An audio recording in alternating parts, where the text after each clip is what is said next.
She escaped hell with a broken rib and a stolen phone. 6 years of captivity, 6 years of being torn apart piece by piece. And tonight, on the final train through Black Ridge, she sits next to a man the whole city fears. When her kidnapper appears on the platform with a murderous look in his eyes, the stranger stands up and says 7 words that change everything. She stands with me now. The train doors close, and the fight begins. Follow the story to the very end, hit like, and comment the name of the city you're watching. So I know how far this story has come. The rain didn't fall that night. It attacked. Sheets of cold water hammered the streets of Black Ridge City like something furious and alive, flooding gutters, turning alleyways into rivers of black glass. The kind of storm that made people lock their doors and pull their curtains and pretend the world outside didn't exist. Evelyn Mercer ran through it barefoot. She couldn't feel her feet anymore. Somewhere around 10th and Harlan, she'd lost the left shoe, and the right one had come apart 3 blocks later, the sole peeling away from cheap canvas like skin separating from burned flesh. Now the asphalt chewed at her heels and the balls of her feet with every desperate stride, and she could feel the warmth of blood mixing with rainwater beneath her toes. But she didn't stop. Couldn't stop. Stopping meant Vincent would catch her, and if Vincent caught her tonight, she wouldn't survive the lesson he'd teach. 6 years. That's how long he'd owned her. Not legally, not on paper, but in every way that mattered.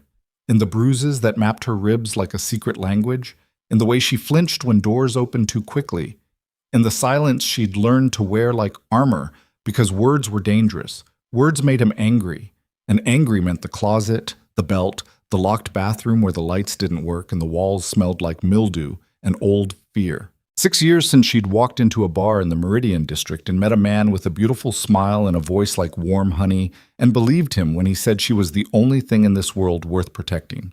She believed him right up until the first time he broke her wrist. Now she ran through Black Ridge Station's entrance like a wounded animal seeking shelter, her lungs burning, her cracked ribs screaming with every gasping breath. The fluorescent lights overhead buzzed and flickered, casting her shadow in stuttering fragments across the tiled floor. She looked like exactly what she was, a ghost trying to outrun something worse than death. The phone in her hand was still warm. She'd stolen it from the kitchen counter while Vincent was in the shower, his voice echoing through the apartment as he hummed some old song she'd grown to hate. She'd moved like smoke, grabbed the phone, grabbed her coat, and walked out the front door for the first time in 14 months without permission. That was 23 minutes ago. 3 to 2. Now the last train of the night sat on the platform with its doors open, half empty, humming with the low electric patience of machinery, waiting to fulfill its only purpose. Evelyn stumbled aboard and collapsed into a seat near the rear car, pulling her knees to her chest, pressing her forehead against the cold window, and trying to become invisible. Her hands wouldn't stop shaking. She wrapped them around her own waist and squeezed, the way she used to when she was a child, and the thunderstorm scared her, and there was nobody to hold her. She could taste copper in the back of her throat. One of the cracked ribs shifted every time she inhaled, a grinding sensation that made her vision blur at the edges. The sweater she wore, gray, oversized, one of Vincent's, had a dark stain spreading across the left side where her skin had split open against the doorframe during last week's correction. That's what he called them. Corrections. Like she was a math problem that kept getting the answer wrong. The train car smelled like wet metal and old newspapers and the faint chemical sweetness of industrial cleaner. 2 seats ahead, an old man in a paint-stained jacket slept with his chin on his chest. Near the front, a woman with headphones stared at her phone, completely absorbed in whatever reality existed inside that little screen. Nobody looked at Evelyn. Nobody noticed the blood, the bruises, the way her breathing hitched and caught like a broken engine trying to turn over. That was the thing about people like her. They learned how to be invisible. Vincent had taught her that too. How to shrink herself small enough that the world simply stopped seeing her. How to walk through rooms without leaving footprints. How to exist without existing. The doors chimed. 3 soft tones, mechanical and indifferent. And then a man stepped onto the train. He was tall. That was the first thing she noticed. The way he had to angle his shoulders slightly as he passed through the doorway. Not because the door was small, but because something about the way he carried himself consumed more space than his body actually occupied. He wore a tailored black coat that fell to mid-thigh, dark trousers, polished shoes that somehow remained untouched by the rain. A silver watch on his left wrist caught the fluorescent light and threw a splinter of reflection across the ceiling. But it was the tattoos that held her. They started somewhere beneath the collar of his shirt and climbed his neck in coils of black and gray ink, scales, smoke, the sinuous body of a dragon wrapping around his throat like a second pulse. The detail was extraordinary, almost alive, the kind of work that took hundreds of hours and a tolerance for pain that bordered on devotion. His face was angular, clean-shaven, with dark eyes that moved across the train car the way a predator surveys terrain. Not with aggression, but with the calm, practiced awareness of someone who has walked through violence so many times that danger has become background noise. Adrian Vey sat down 3 seats away from Evelyn. He didn't look at her, not directly, but she could feel his attention the way you feel a change in air pressure before a storm, subtle, ambient, impossible to ignore. He crossed one leg over the other, pulled out a phone, and began scrolling through something with the relaxed posture of a man who owned his own time. Evelyn pressed herself harder against the window. The train lurched forward. The station lights slid past the glass in blurred yellow streaks. For a moment, one fragile, trembling moment, she thought she might actually make it. She would ride this train to the end of the line, find a shelter, a hospital, a police station, anything. She would disappear into the city's margins the way abandoned things do. And maybe Vincent would move on to someone else, someone newer, someone whose spirit hadn't been ground down to sawdust yet. Then her stolen phone vibrated. The screen lit up with a text message from a number she knew by heart, a number that made her stomach clench like a fist closing around wet rope. "I can see the train, Evelyn. I know which car you're in. You know what happens when you make me come find you." She stopped breathing. Her eyes darted to the windows, searching the darkness outside for movement, for shape, for the silhouette of a man who'd spent 6 years teaching her that the world was a cage and he was the only one with a key. The train slowed for the next station, Cedar Park. The platform lights appeared through the rain like smeared stars, and there, standing at the edge of the platform with his coat soaked and his jaw set, and that terrible patient smile on his face, was Vincent Rourke. He was 34 years old, broad-shouldered, with the kind of handsome face that made people trust him. Blonde hair darkened by rain, blue eyes that women described as piercing and kind, a square jaw that clenched and unclenched with a rhythm Evelyn had learned to read the way sailors read weather.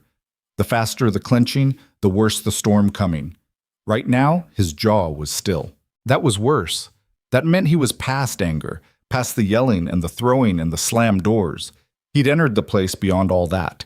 The cold, methodical space where punishment wasn't emotional, but surgical. The doors opened. Evelyn made a sound she didn't recognize. Something between a whimper and a word, strangled before it fully formed. She pressed her back against the seat and felt every cracked rib light up with white-hot pain, but the pain was nothing compared to the ice spreading through her chest as Vincent stepped onto the train. He didn't rush. He never rushed. That was part of the technique, the slow approach, the measured footsteps, the way he gave her time to understand that running was pointless because he would always, always find her. He moved down the aisle like a man walking through his own house, his eyes fixed on her with an expression that mixed tenderness and ownership in a way that made her skin crawl. "There you are," he said softly, almost gently. "Baby, you scared me. You know you scared me, right? Running out in this weather, no shoes, no coat. You could have gotten hurt." His voice was a masterpiece of control, warm, concerned, the voice of a loving partner, a worried boyfriend, someone who cared so deeply it physically pained him. Anyone listening would hear devotion. Evelyn heard the threat coiled beneath every syllable, like a snake waiting in tall grass. "Come home," he said. "We'll run you a bath. We'll talk about this." He reached for her arm. "Don't." The word came from 3 seats away, quiet, almost conversational. But it carried something that made Vincent's hand freeze in midair. Not volume, not aggression, but a density of intent that filled the train car the way smoke fills a room. Adrian Vey hadn't looked up from his phone. Vincent turned his head slowly. His smile didn't waver, but his eyes changed. The pupils contracting, the warmth draining, replaced by something assessing and territorial. "I'm sorry," Vincent said, maintaining the performance. "This is between me and my girlfriend. She's not feeling well. She's bleeding through her sweater." Adrian still didn't look up. His thumb scrolled lazily across the phone screen. "Her ribs are broken. At least 2, maybe 3, judging from the way she's breathing. She hasn't made eye contact with you once since you boarded, which means she's been conditioned to avoid triggering your anger. And the bruises on her wrists are at least a week old, which means this isn't the first time." He paused. "So no, this isn't between you and your girlfriend. This is between you and me now." Go. The train car went silent except for the rhythmic clatter of wheels on track. Vincent's smile hardened into something rigid and plastic. "Listen, friend, I don't know who you think you are, but—" Adrian finally looked up. Whatever Vincent saw in those dark eyes stopped the sentence dead. It was like watching a man reach into a drawer for a weapon and find a live wire instead. A flash of recognition, of instinctive primal understanding that the thing he'd provoked was not what he expected. Adrian stood, slowly. The movement was unhurried and precise, the way large animals rise when they've decided that the creature in front of them has crossed from annoyance into threat. He was taller than Vincent by 3 inches, leaner, with the coiled stillness of someone whose body had been rebuilt around violence the way a cathedral is built around empty space. "She stands with me now," Adrian said. His voice was level, no anger, no posturing, just fact, delivered with the weight of absolute certainty. "That means she's untouchable." Vincent's jaw began to clench. Fast. For 5 seconds, the 2 men stood in the aisle of a midnight train while rain hammered the roof and the fluorescent lights flickered overhead, and the world shrank down to the narrow corridor between them, a space charged with enough tension to split atoms. Then the doors chimed, 3 soft tones. The doors began to close. Adrian moved, not toward Vincent, away from him, toward Evelyn, placing his body between them with the casual precision of a man rearranging furniture. His hand didn't touch her. He didn't grab her, didn't pull her, didn't do any of the things Vincent would have done. He simply stood between them and faced forward, a wall of black coat and dragon ink and quiet, immovable certainty. The doors sealed shut. The train lurched forward. Vincent stood on the wrong side of Adrian Vey, his face cycling through emotions too fast to catalog. Confusion, rage, calculation, and beneath all of it, something Evelyn had never seen in him before. Fear. "You have no idea what you just did," Vincent said. Adrian didn't turn around. "I rarely do, but I commit to it." The train picked up speed, plunging into the tunnel beneath Black Ridge, and the station lights vanished behind them like dying stars. Vincent stood swaying in the aisle for another 30 seconds, his fists opening and closing at his sides, his breath visible in the cold air, before he turned and walked to the far end of the car and sat down with the rigid posture of a man holding a grenade with the pin already pulled.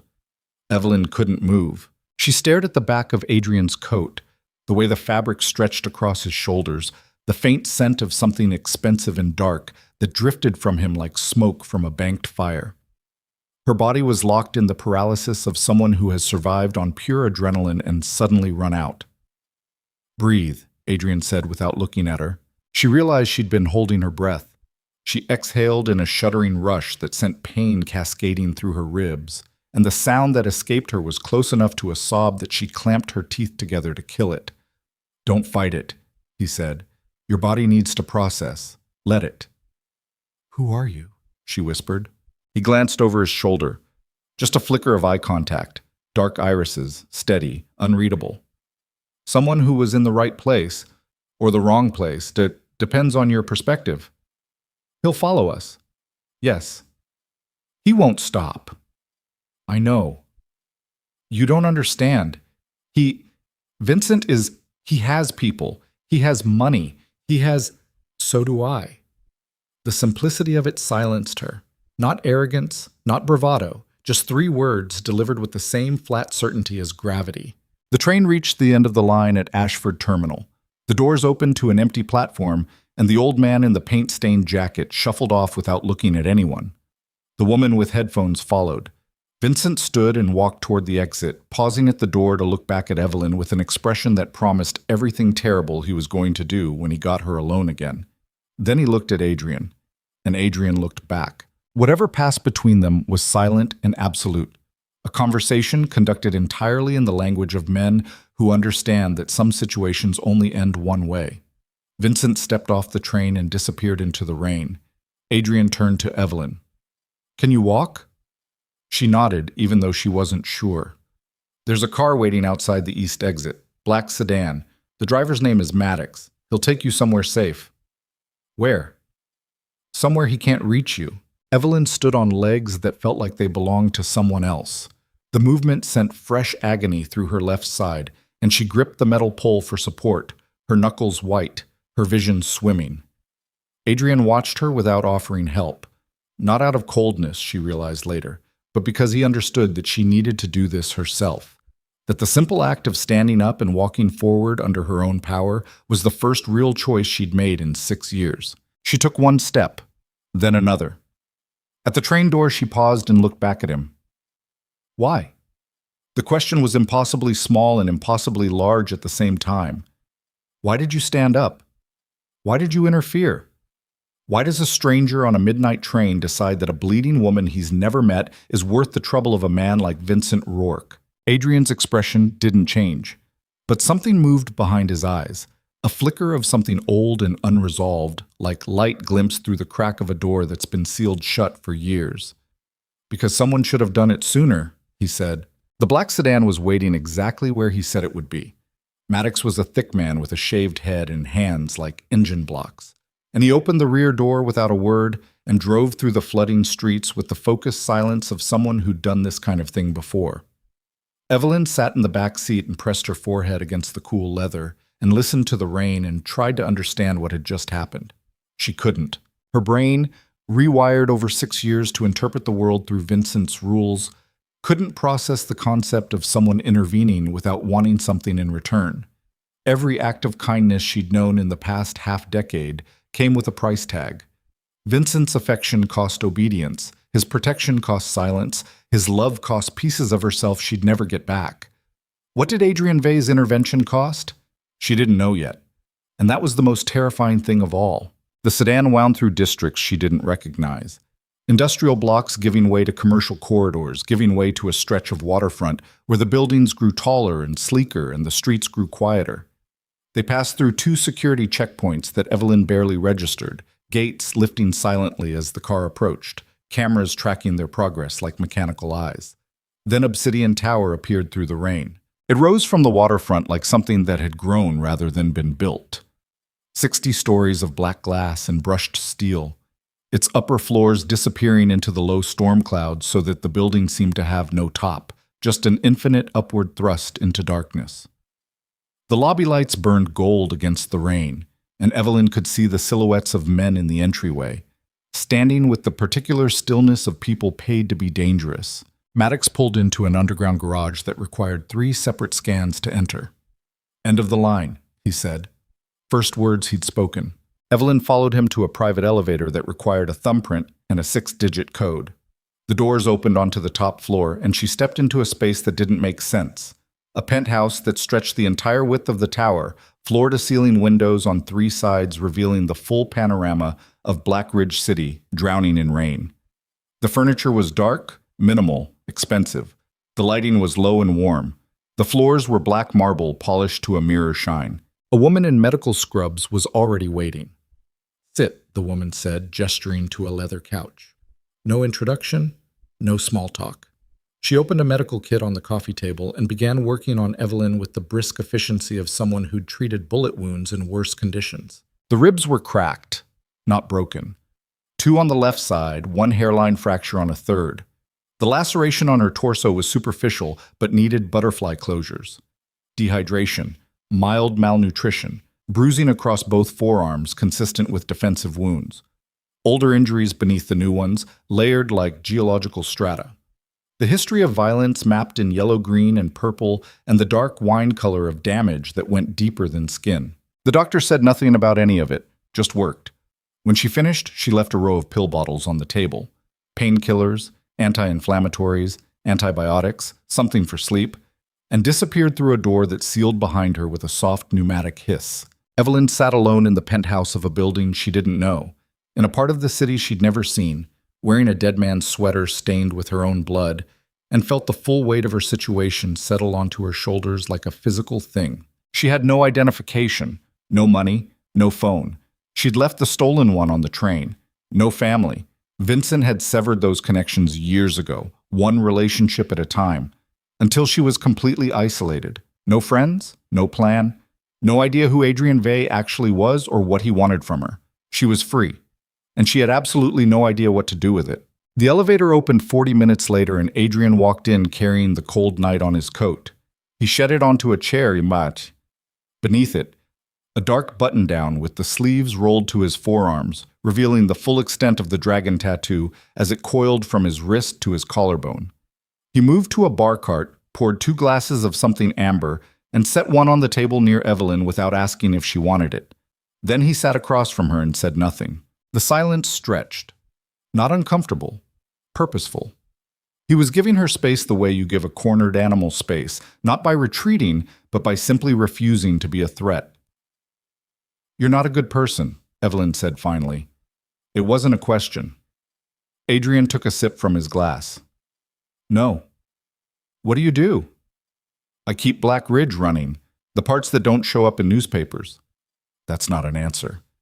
"It's the only one I'm going to give you tonight." She stared at him.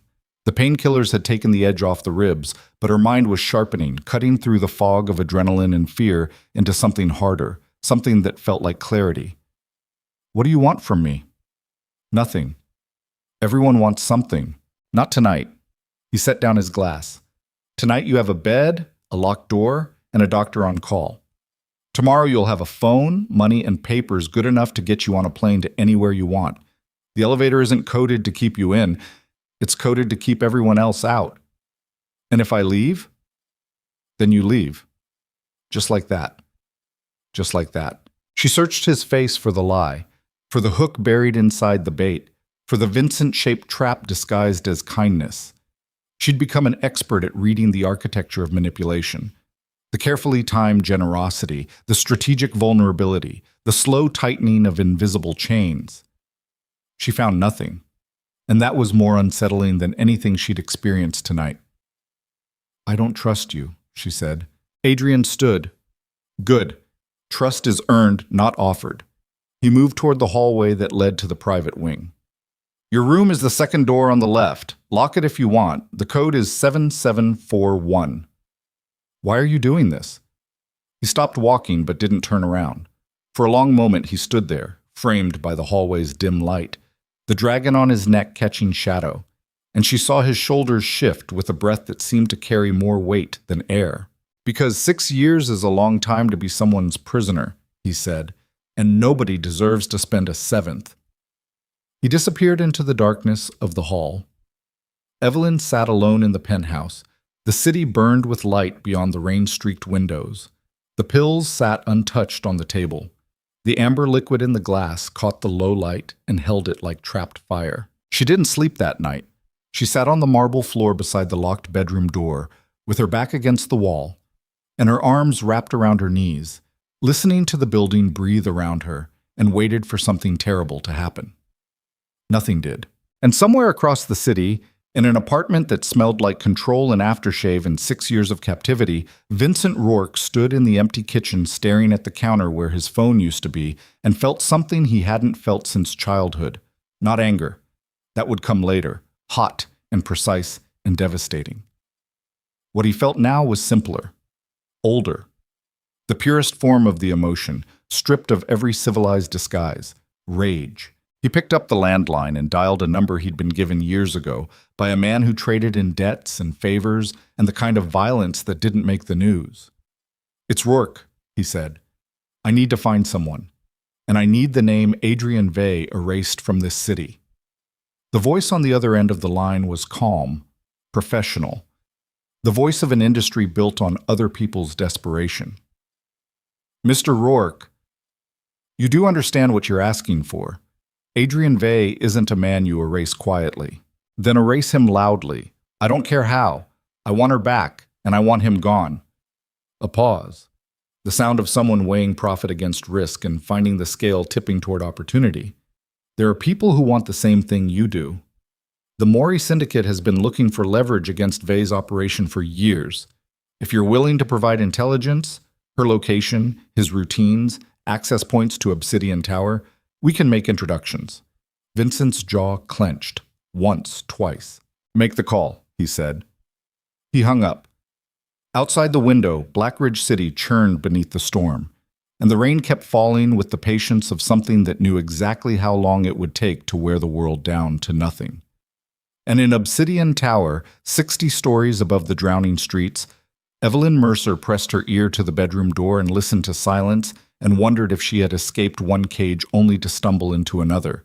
She wouldn't sleep for 3 more nights, but she would stay, because for the first time in 6 years, the door was unlocked. And somehow, impossibly, that was enough. The first 3 days, Evelyn didn't eat. Not because there was no food.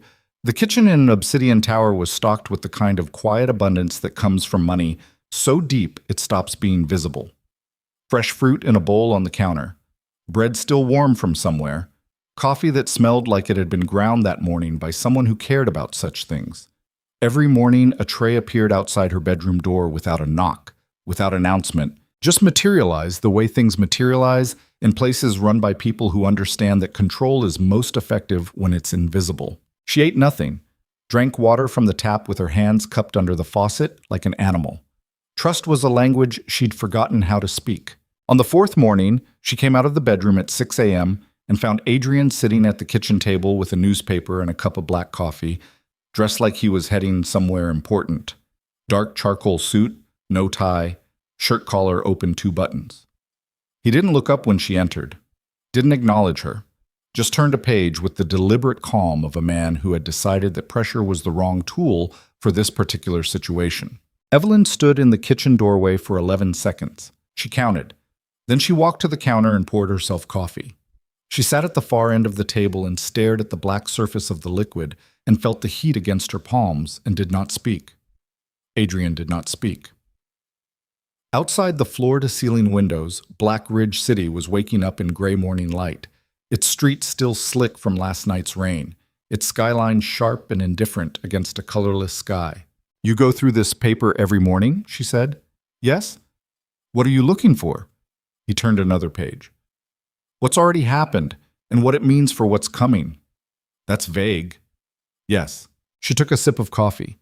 It was extraordinary, dark and clean without bitterness, the kind of coffee that reminded her she used to have preferences, used to have opinions about small things, before Vincent had slowly stripped every personal inclination from her like layers of paint being sanded from wood until only the bare, pale nothing underneath remained. "He's going to come for me," she said. Adrian folded the newspaper, set it flat on the table.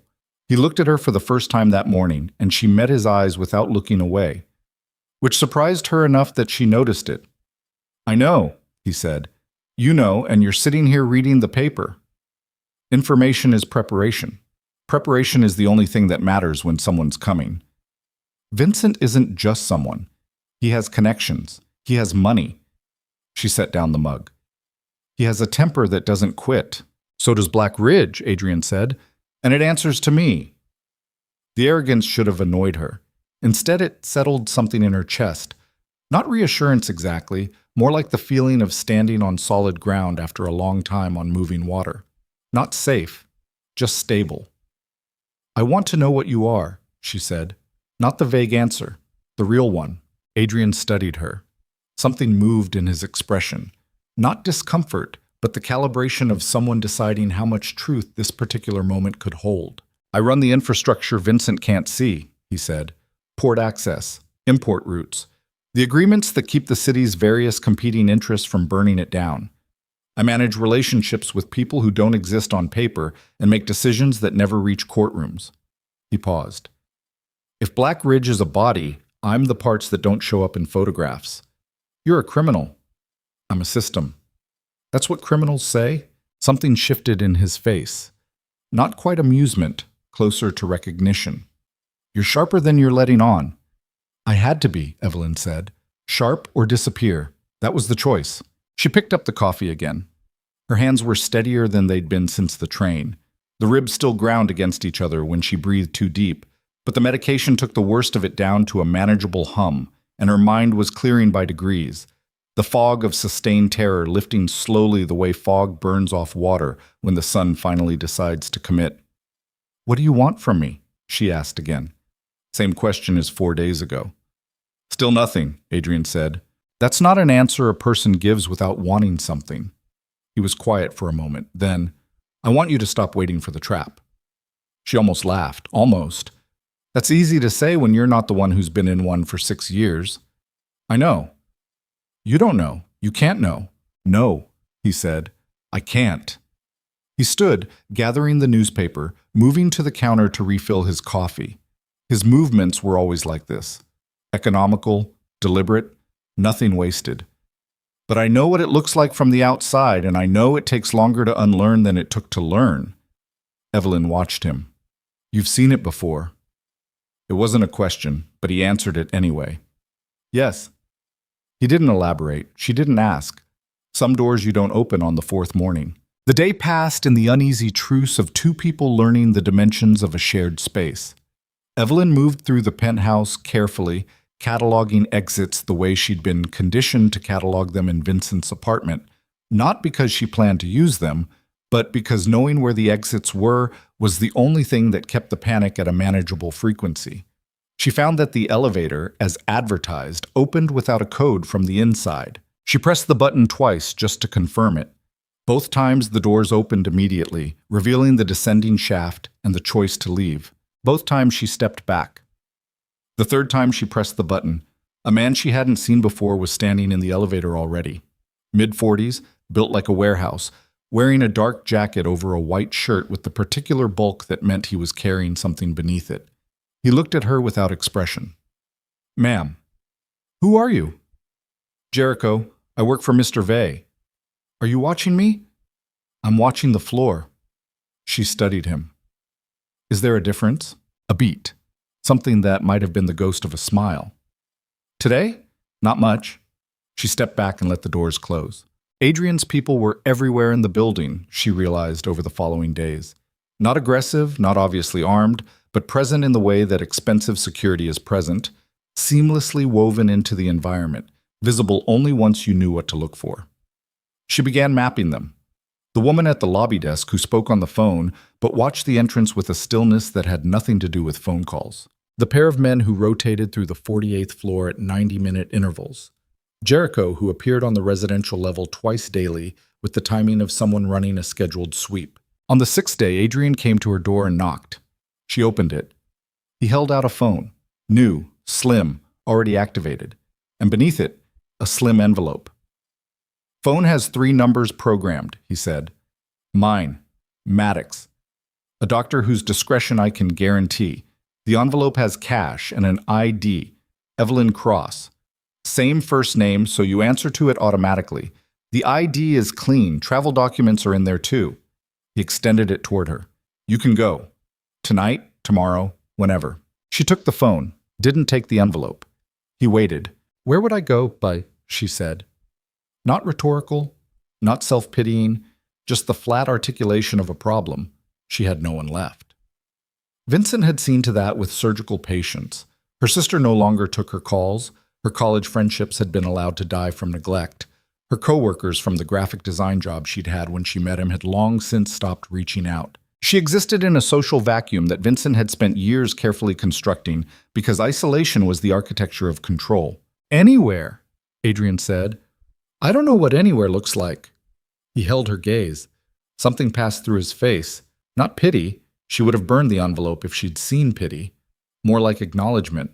The kind of look you give a city after a flood when you're assessing what the water took. "Then figure it out," he said. "But figure it out from somewhere safe." He turned to leave.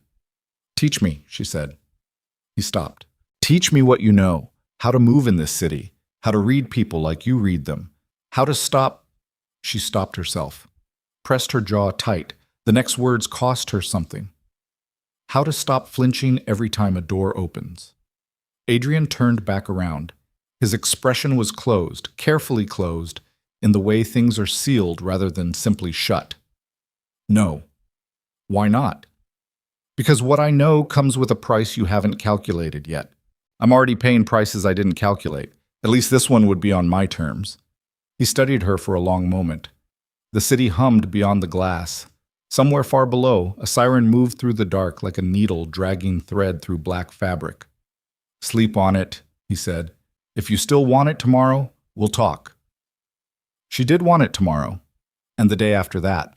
But the conversation never happened, because on the 8th morning, Maddox appeared in the kitchen at 5:47 a.m. and spoke 4 words to Adrian that changed the temperature of the entire floor. Rourke found the building. Adrian didn't look up from his coffee. His face didn't change, but his hand, resting on the table, went very still. The stillness of someone in whom the response to danger has been so thoroughly internalized that it no longer registers as visible emotion, only as a subtle redistribution of attention. How? We're working on it. Kai thinks it was a tail on the sedan from the terminal. Might have had someone watching the station that night. Might have. Working on confirming. Adrian set down his cup. He looked at Evelyn across the table with an expression that was direct and unadorned. "You need to hear this straight." "I'm listening." "Rourke has made contact with the Mori Syndicate. They've been trying to find pressure points in my operation for 2 years. Rourke offered them intelligence in exchange for access. Information about my routes, my personnel, and apparently this building. That makes him dangerous in a different category than an angry ex-boyfriend. He's not just coming for you now. He's part of something that was already pointed at me." Evelyn processed this. She could feel her pulse in her cracked ribs. "So I brought this to your door."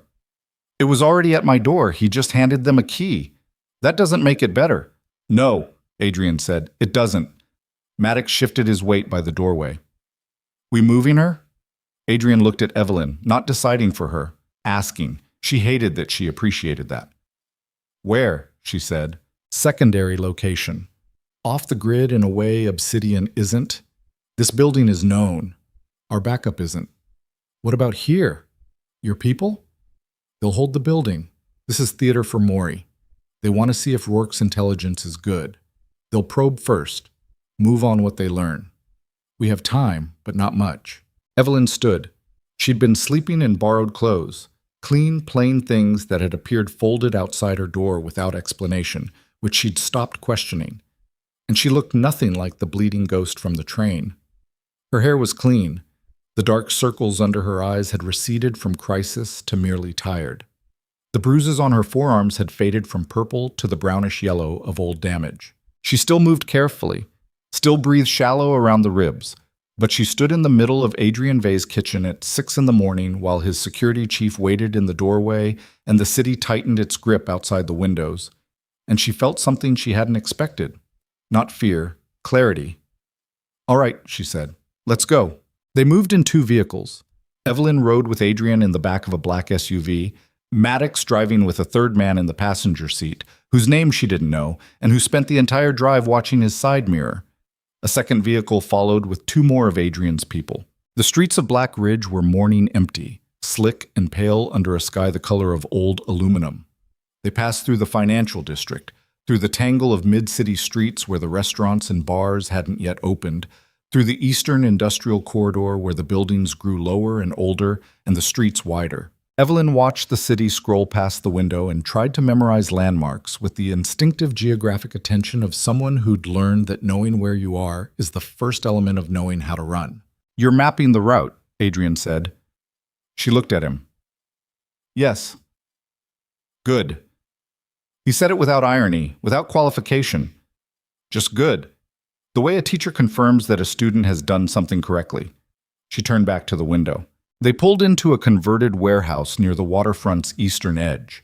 A massive brick structure that had been a shipping facility in a previous era and now wore the convincing exterior of an abandoned commercial property.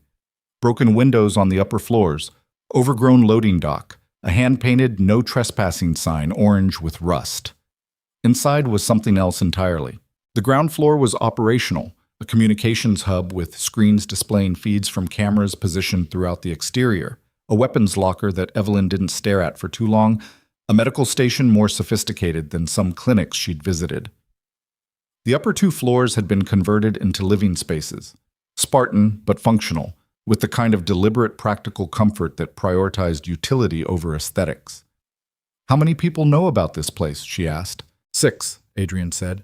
Now 7. She understood the weight of that. The trust it represented, offered without ceremony, which somehow made it heavier. The first sign of serious trouble came that afternoon. Adrian was on the phone in the communications room, a phone call that involved long silences on his end and clipped, precise questions, when Jericho appeared in the doorway and caught his eye. The look that passed between them was brief and specific. Code exchanged between people who've operated together long enough that communication has compressed into gesture and expression. Adrian ended the call. What? Rourke went to his old employer, the man he used to work for before he went independent. Jericho consulted his phone. A man named Desmond Park. Park runs contract operations, collections, enforcement, the kind of work that doesn't have a polite name. He's done jobs for Maury before. And now Rourke's buying from him. Looks like Park's people were spotted in the Meridian district 2 hours ago, near Rourke's building, 3 of them. Evelyn had been standing at the far side of the room, and she'd heard every word. Her stomach had turned to cold concrete. Desmond Park. She knew that name.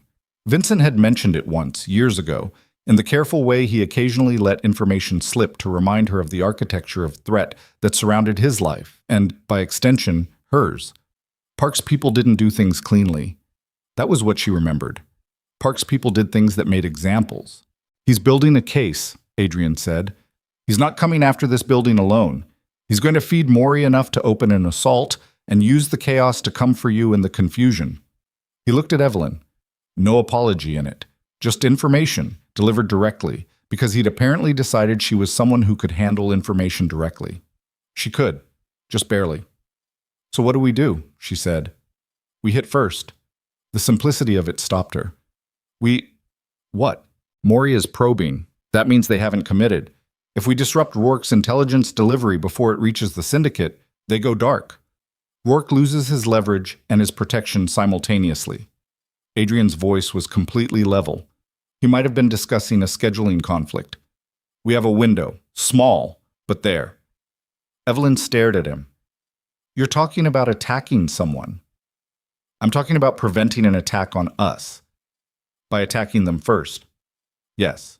She sat down on a metal chair near the communications desk and pressed the heels of her hands against her eyes and breathed through her nose the way the doctor at Obsidian Tower had shown her when the panic threatened to crack everything open. In through the nose for 4 counts. Hold for 4. Out through the mouth for 8. Adrian watched her do this without interrupting. When she came back to herself, she looked at him with eyes that were clearer than they felt. I'm not a soldier. I'm not asking you to be. Then what are you asking me to be? Informed, present, capable of making your own choices when the time comes. He crouched down in front of her chair, a deliberate reduction of height, a gesture she understood without being told was meant to be non-threatening.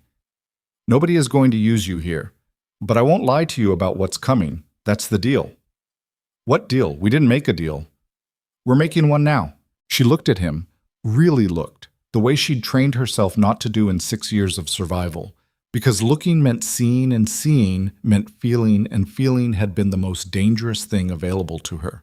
She looked at the scar near his left temple, old and pale, at the way the dragon tattoo moved when his jaw tensed, at the quality of stillness in him, which was not peace but something much more complex, the stillness of a man who has converted all his internal violence into a cold, directed resource and now carries it the way an electrical line carries current, silently, invisibly, constantly. He was dangerous, genuinely, comprehensively, architecturally dangerous in a way that Vincent's cruelty was not. Vincent's violence was personal, hot, fueled by ego and the small, vicious power of domination. Whatever Adrian Vey was capable of came from somewhere older and larger than that. And still, he'd been the only person in 6 years to stand between her and the thing trying to destroy her without asking her to pay for it first. What's the deal? She said. Honesty, he said. That's it. I don't lie to you about what I am or what's coming. You don't pretend you're fine when you're not. Both of us stop performing. It was possibly the strangest negotiation she'd ever witnessed. That's not much of a deal, she said. It's more than most people get. She thought about it. Thought about the locked apartment and the cracked ribs and 6 years of a life lived inside someone else's rules. Thought about the elevator she'd stood in front of 3 times without leaving. "All right," she said. Adrian stood. Nodded once, the way people confirm facts rather than celebrate them. The operation that night was nothing like what Evelyn expected. She'd braced for explosions, for the coordinated violence of a raid. Instead, it was 3 men and a van and 2 hours of invisible movement through the industrial district. And Evelyn in the back of the communications room, watching feeds on the monitor screens, while Jericho narrated position updates into his earpiece in a low monotone. Work's meeting with Park's people had been identified. A parking structure near the elevated train line on the city's east side, 3rd floor, 11 p.m. Adrian's team didn't intercept it directly. They compromised the feed. They got close enough to place a transmitter and walked away clean, and suddenly the conversation between Vincent and Park's men was being recorded, time-stamped, archived. What Vincent said, in the cold concrete of the parking structure's 3rd level, into the phone he didn't know was compromised, landed in the communications room at the converted warehouse and played through the speakers with mechanical clarity. "I want everything on the penthouse, access points, personnel, rotation schedules. They've got her in there somewhere. When Maury moves, I need to be the first one through the door." And then, after a pause, with a quiet certainty that made Evelyn's throat close, "I don't care what shape she's in when they're done. I just need her back. Alive is preferred. But I've revised my minimum requirements." The room went silent. Evelyn stared at the speaker. Her hands were flat on the table in front of her, very still, in the way that things are still before they break. Maddox, standing to her left, said nothing. Jericho, on the comm line, said nothing. The screens continued their silent surveillance of empty streets and doorways and the city's indifferent face. Then Adrian, who'd been standing behind her, put one hand briefly on her shoulder.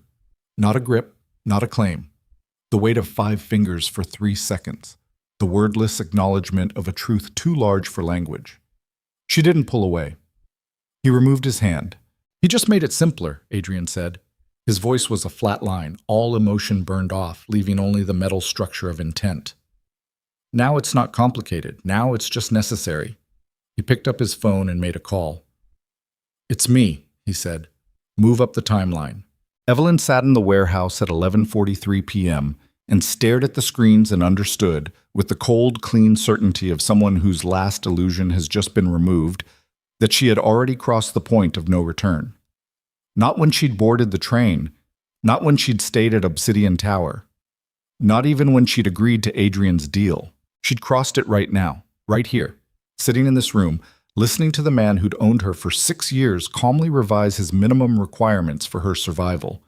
She reached out and picked up the phone Adrian had given her on day 6.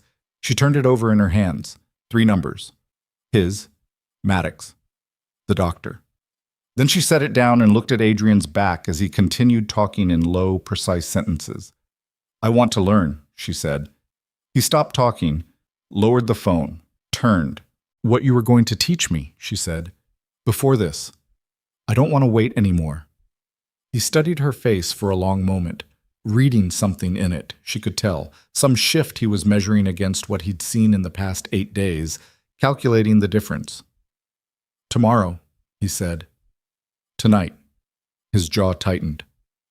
"You have cracked ribs." "They're cracked, not broken." She stood from the chair. "There's a difference." A silence, long enough for the building to breathe. Then Jericho, who'd been carefully staring at his monitor, spoke without looking up. "She's right, boss. Cracked isn't broken."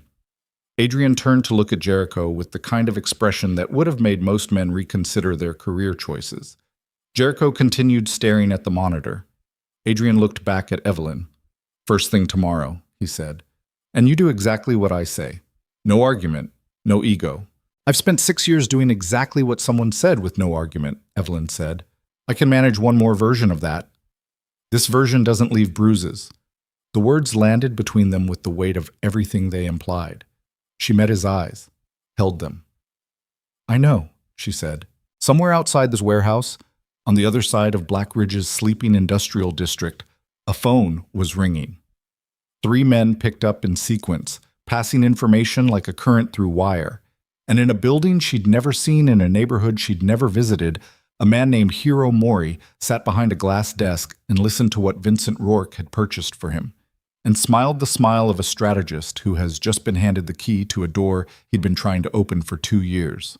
And inside the warehouse, unaware of exactly how much had just shifted in the invisible machinery of the city, Evelyn Mercer pressed her back against the wall and closed her eyes and let herself feel the full weight of what she'd just decided. She was no longer running. She was staying, and staying in the world Adrian Vey inhabited meant one thing above all others. Before this was over, someone was going to make her choose, and she was going to have to be ready to live with the answer. She started learning at 5:40 a.m. Adrian didn't ease her into it.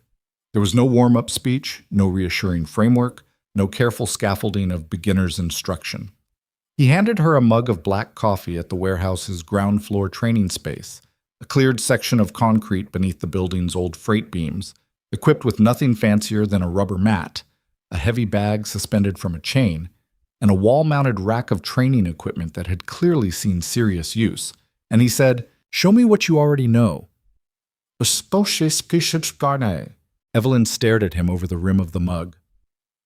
"I know how to survive." "That's not what I asked." "I know how to read a room. I know which way someone's weight shifts when they're about to hit you. I know how to go small and soft and invisible so the thing coming for you loses interest." She set down the mug. "I know how to take a hit without going down." Something moved through Adrian's face. Not pity.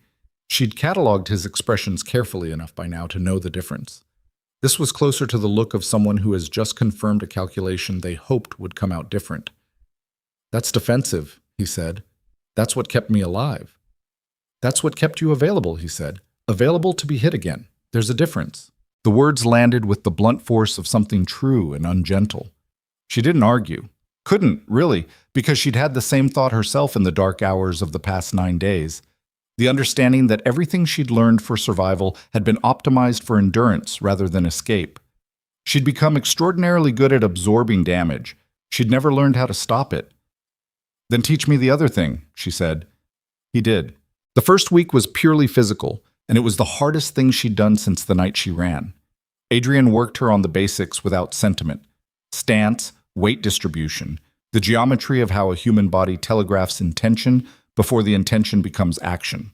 He was a relentless and largely humorless teacher, precise in correction and sparing in approval, and the approval he gave was so stripped of performance that it felt like currency worth having. Her ribs protested every session. She breathed through it.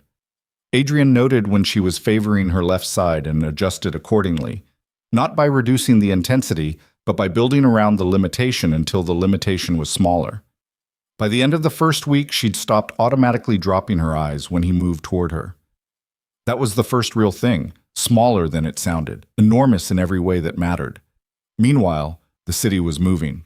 Jericho's surveillance of the Mori Syndicate's communication channels produced a steady stream of intelligence that Adrian processed every morning with the same newspaper and coffee ritual, except now the newspaper was a tablet displaying encrypted intercepts, and the coffee was fuel rather than comfort.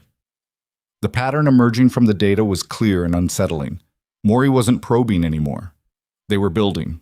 New shipments through the eastern ports, circumventing the agreements Adrian's organization had negotiated over years of careful relationship management.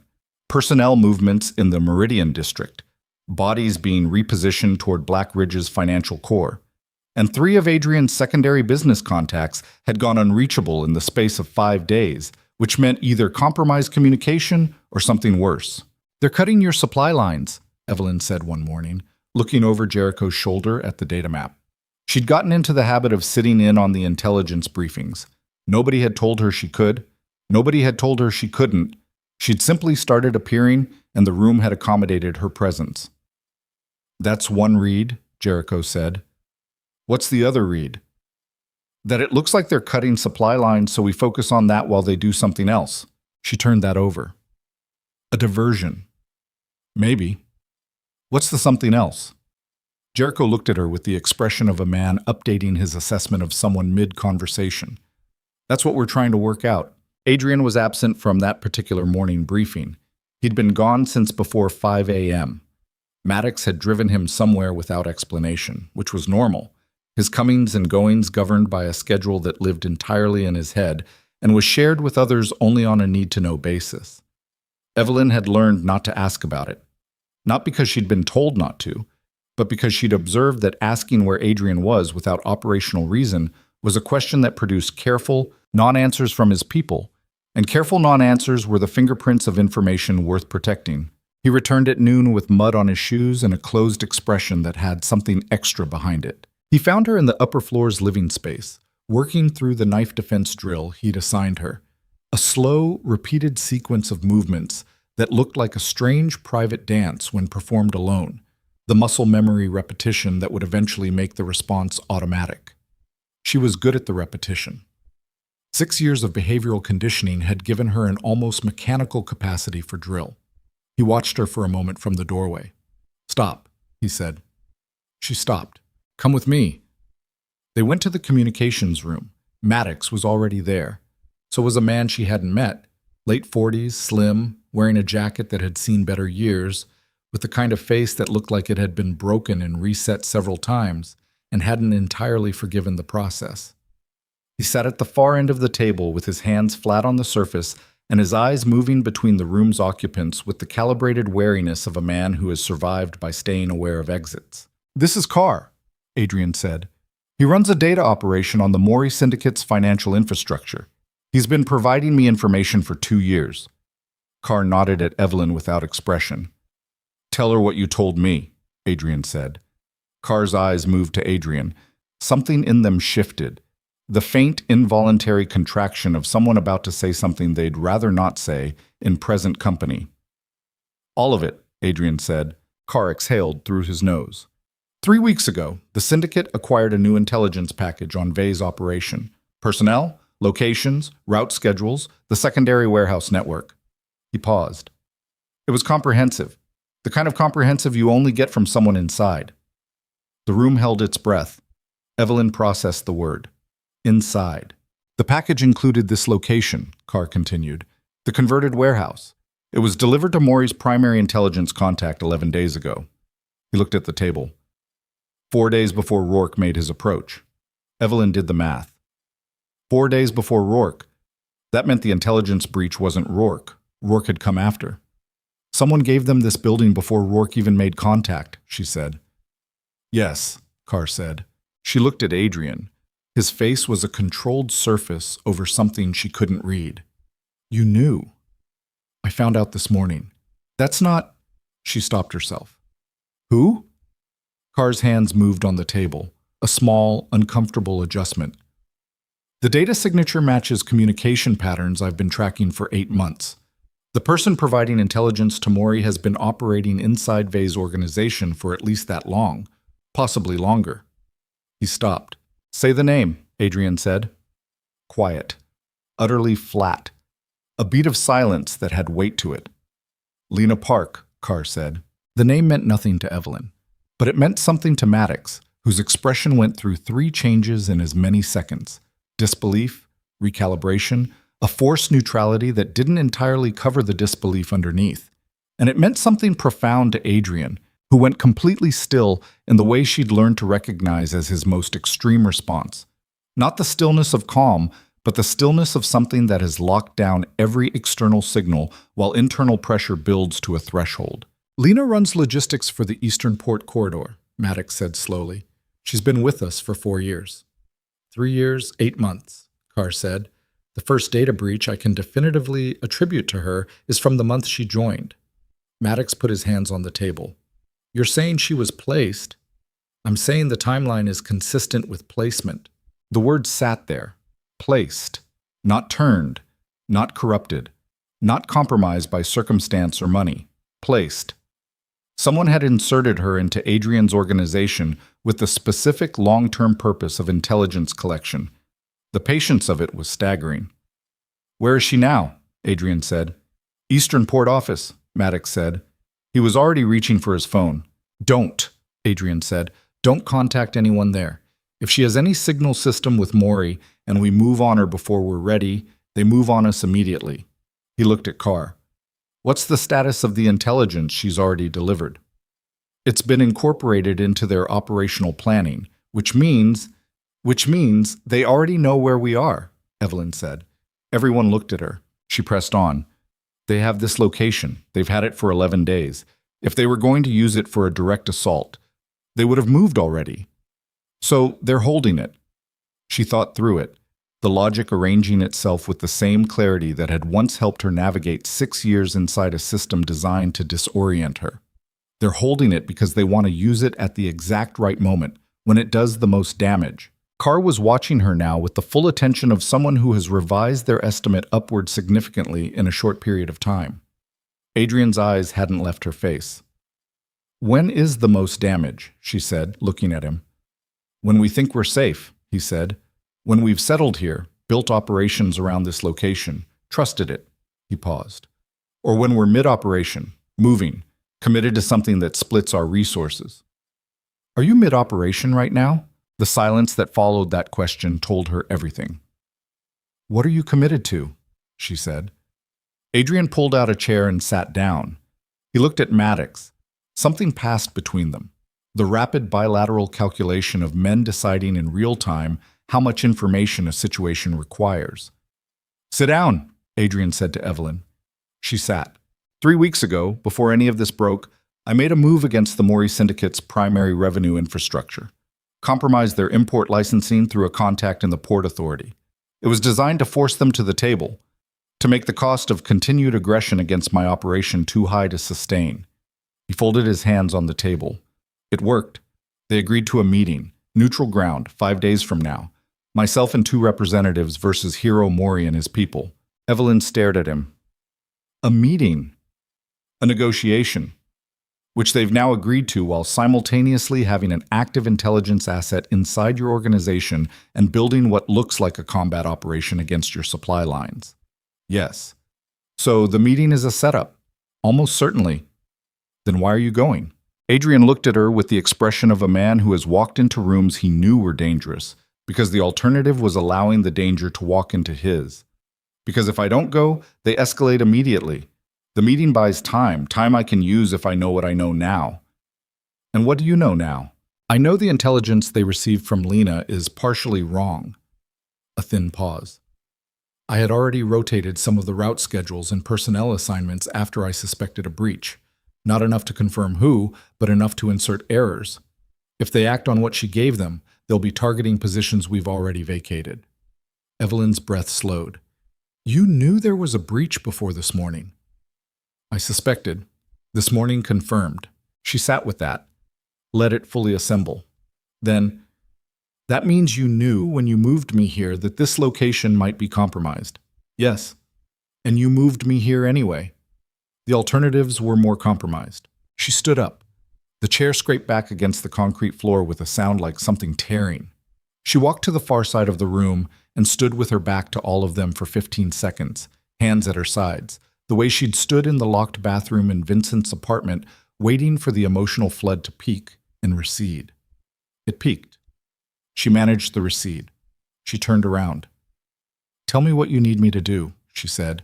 Adrian looked at her for a moment with something that wasn't quite surprise, more like the confirmation of something he'd been measuring without certainty. Nothing yet, he said. Right now I need you to act normal. Same routines. Don't change your patterns. Because if Lena is watching, she is. And I change my patterns. She knows we know. Yes. Evelyn nodded once. The movement felt strange, purposeful rather than submissive, chosen rather than conditioned. She crossed back to the table and sat down. All right, what else? What followed was the worst 3 days of the entire ordeal, and the ordeal had included 6 years of Vincent Rourke. The waiting was the architecture of it. Every interaction in the warehouse was now threaded through with the awareness that one of the people in the building was feeding information to the organization that wanted Adrian dead, and Evelyn returned to the man who'd revised his minimum requirements for her survival. Every meal, every briefing, every casual exchange in the hallway was a performance staged for an audience of one. The person in their midst who was watching without watching, listening without listening, building the detailed operational picture that Hiro Mori needed to move. Evelyn was good at performance. 6 years, remember. She'd performed contentment, gratitude, submission, peace, She'd performed love, performing normalcy in a building full of people she'd just learned to trust, while one of them was systematically dismantling that trust from the inside, turned out to be one of the hardest things she'd ever done. On the second day, she passed Lena Park in the upstairs corridor. She'd put a face to the name by then, mid-30s, compact, with precise dark eyes, and the kind of unremarkable steadiness that Evelyn now understood was the primary professional asset of someone whose job was to exist without being noticed. Lena managed logistics. She was quiet, competent, and present in the way that essential operational components are present. Not prominent, just necessary. They passed in the corridor. Lena gave her a brief, professionally neutral nod. Evelyn smiled. The small, uncertain smile she'd been deploying for 10 days. The smile of a woman still finding her footing, still slightly disoriented, still not quite threat-shaped. Lena moved on. Evelyn continued to the bathroom, locked the door, and stood over the sink with both hands gripping the porcelain and breathed until her pulse dropped below 100. On the third day, everything moved at once. It started at 6:15 a.m. with a call to Maddox that broke the routine in a way small enough to be coincidence and large enough not to be.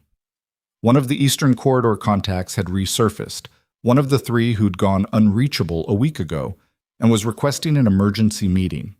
Direct, immediate. The contact claimed to have information about the Maury operations timeline. "It's bait," Evelyn said when Maddox relayed the information. "Might be," Maddox said. "It's bait," she said again, not asking. "Timed for this morning, 3 days before the meeting. They want someone out of the building and mobile right when they—" Adrian's phone rang. He answered it in the communications room. 2 sentences in, his face underwent a change that Evelyn had not seen on it before. A visible crack in the controlled surface, something urgent and personal breaking through. He lowered the phone. "Car's dead," he said. The room went very still. Found this morning in his apartment. It was staged as an accident. Adrian set the phone down with a careful precision that was the most frightening thing she'd seen him do. Maury found his connection to us. Which meant Maury knew they knew about Lena, which meant the window had just slammed shut. "They're moving today," Evelyn said. Adrian looked at her. "The meeting is 3 days away," she continued. The logic was assembling itself faster than she could speak it. They had the meeting to buy themselves time to prepare. They've been preparing. Now Carr is dead, which means they know their asset has been identified, which means the meeting is useless to them now. They don't need to wait. She looked at the screens showing the exterior feeds. Normal, empty, patient. They're going to move today, and they're going to use Lana to open the door for them when they do. Adrian looked at Jericho. Jericho was already on his comm. "Pulling exterior feeds for the last 6 hours. His hands moved fast across the keyboard. "I've got—" "Wait." He leaned toward the screen. "Vehicle. Black utility van, Eastern Approach Road, parked 40 minutes ago. Engine off." "One van," Maddox said. "That's not an assault." "It's a forward position," Adrian said. "They put eyes on the building before they move. We're looking at them looking at us." He turned to Maddox. "How many people in this building right now?" 12, including us." "Lena?" "Upper floor. I checked 8 minutes ago." Adrian's jaw set. Evelyn had learned to read the language of that jaw. The different registers of tension that corresponded to the different varieties of decision. This particular set was the one she hadn't seen before. Not operational calculation. Something older. "We have to take her now," he said, "before she can signal them." "If we take her and they're already positioned," Maddox began. "Then we take her and deal with what's positioned," Adrian said. "Jericho, how many in that van?" "Can't tell from this angle." "Expand the perimeter scan. Look for secondary positions." Jericho's hands moved. Seconds passed. "I've got another vehicle. Commercial truck. Northern loading approach. Been there 22 minutes. 2 positions," Evelyn said. She was standing beside Jericho's chair now, looking at the screens. "They're bracketing the building, north and east. What's the western approach?" "Street access only, narrow." "They'd take it on foot," she said. "It's the third arm. They're already in position." She looked at Adrian. "All of them. They're waiting for a signal from inside." The implications of that specific structure settled into the room like a temperature drop. If Maury's people were already in position around the building, waiting for Lena's signal to move, that meant the building was already surrounded. That meant any attempt to reach the vehicles in the underground lot would require going through the cordon. That meant this wasn't an assault in preparation. This was an ambush already sprung. They were living inside the closed fist. How long since she could have signaled them? Evelyn said. She'd need direct communication, Jericho said. Phone, transmitter, anything broadcast. I've been monitoring the building's active wireless channels. Hardline, Adrian said. Jericho's hand stopped. The port office runs a logistics coordination system on Hardline, Adrian said, his voice dropping to something almost inaudible. Lena set it up 18 months ago. I approved it for redundancy. He looked at the ceiling, not in exasperation, but as if he could see through it to the floor above. She has a Hardline terminal on the upper floor. Jericho turned back to the keyboard. His typing took 30 seconds. Then he stopped. Last outbound transmission from that terminal, he said, 47 minutes ago. The silence that followed was the loudest thing in the room. They were already in the closed fist. Adrian moved. He crossed to the equipment rack on the wall, took down a compact tactical radio, clipped it to his belt.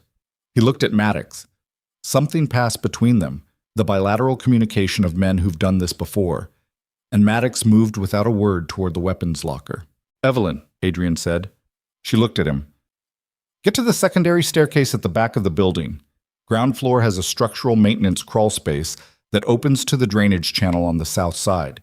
Jericho will walk you through it. She stared at him. You're getting me out. I'm getting you clear. While you handle what's here. Something hardened in her chest. Not against him, against the situation, against the version of herself that would let this moment happen the way he was describing it. No, she said. This isn't a discussion. You're right. It's not. She took 2 steps toward him and stopped close enough that he would have to move around her deliberately to avoid the conversation. You have 12 people in this building, against however many they've positioned outside. You need 12, not 11. You're not trained for, I'm trained enough to follow instructions in a building I've been in for 2 weeks. I know the layout. I know the exits. I know the faces of the people on our side. She kept her voice level, flat. The voice she'd once used to negotiate small dignities with Vincent. The careful tone that acknowledged power without surrendering to it. You need everyone. Adrian looked at her with an expression she couldn't fully catalog. Not frustration exactly, something more layered than that. Then Maddox said from the weapons locker, She's not wrong. Adrian's jaw set. He turned to the locker, took out a compact handgun, checked the mechanism with practiced speed, and held it out to her grip first. She took it. Her hand didn't shake. She noted that with the same detached clarity that had been her companion through everything. The observational function that kept running even when everything else was compromised. You stay with Jericho, Adrian said. You do what he says. If the internal line goes down, you don't open any door until you hear my voice or Maddox's, nobody else's. Understood. He looked at her for one more second, then he turned. The assault came 14 minutes later. It began not with the exterior breach she'd expected, but from inside, from above. The sound was 3 rapid impacts on the upper floor, not gunshots, something heavier. Then the unmistakable concussive pressure of a flash device detonating and the building's lights flickering as something interfered with the electrical system. She triggered it from the room, Jericho said, his voice stripped to pure function. She had a device up there, that's the signal. Then the exterior feeds went white simultaneously, not cut, overloaded, blinded. A professional move. And then the building filled with noise. It came from 3 directions, which confirmed Evelyn's assessment: north, east, and the western foot approach. The pincer moving all at once in the organized chaos of an operation that had been planned in detail by people who'd had 2 weeks of interior intelligence and 3 positions in place before anyone inside knew to start counting. Adrian's people responded. She could hear it. The structured, disciplined response of trained professionals who'd expected this possibility even while hoping for otherwise, moving through the building with the organized economy of a defense that had been rehearsed. Jericho maintained the communications board with one hand and a weapon in the other. Evelyn stayed at his left, her back to the wall, the gun in a 2-handed grip aimed at the door. The noise escalated. A window shattered on the ground floor's north side. Voices. Two different languages which told her something about Maury's recruitment pool. The sharp particular sound of close-quarters combat, which is nothing like the movies make it. Then the interior door at the top of the communications room staircase blew open. Not breached, opened, from the inside. Lena Park stood in the doorway with a compact submachine gun at her shoulder and an expression of complete professional neutrality. The calm face of someone executing a task they'd been building toward for 3 years and 8 months. She looked at Jericho. She looked at Evelyn. In the half-second of spatial calculation that preceded her raising the weapon, Evelyn shot her. Not in the center mass, the way she'd been drilling. The ribs and the angle were wrong for the textbook position. She shot from the hip, barely aimed, and the round caught Lena in the left shoulder and spun her into the doorframe. Lena didn't go down.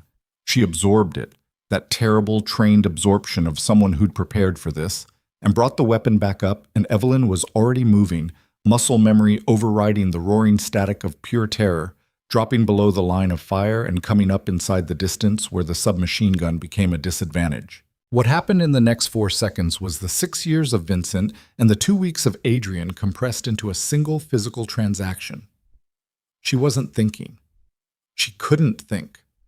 Her body was running on the deep groove tracks of repetition and desperation and the cold, bone-level certainty that the alternative to acting was dying. Lena hit the floor. The weapon clattered against the concrete. Evelyn stood over her, breathing in gasps, the gun in her hand, her ears ringing from the discharge in a closed room, her vision reduced to a narrow tunnel with Lena at the center. Lena looked up at her from the floor, blood soaking through her jacket from the shoulder. Her expression hadn't changed. Still that terrible professional neutrality, as though she were watching a variable in a problem resolve itself. "You're faster than you look," Lena said. Evelyn crouched down, picked up the submachine gun with her free hand. Stood back up. "Who sent you?" Evelyn said. "You already know." "How many outside?" Lena's jaw tightened. "Enough." "How many?" Silence. Evelyn raised the gun. 14, Lena said, plus the 4 who came through the interior when I signaled. 18 total, Jericho said from the communications board, his voice completely flat. "We're at 12. We're at 12. He looked at his screen. "I've got 2 down on the ground floor, north side." The math was not good. Evelyn looked at Lena on the floor, at the shoulder wound that was serious but not immediately fatal, at the professional neutrality in the woman's eyes, which was real, but was also, she now saw, the mask over something that wasn't neutral at all, something that looked, beneath the professional surface, like the expression of someone who has been running a race for so long they can't remember why they started. "You were placed," Evelyn said, "before you came here. You were placed by Maury." Lena didn't answer. "You've been here for 4 years," Evelyn said. 3 years, 8 months. You've been in this organization with these people for almost 4 years. She paused. "Do you know any of their names? The 2 who just went down on the north side?" Something moved through Lena's face.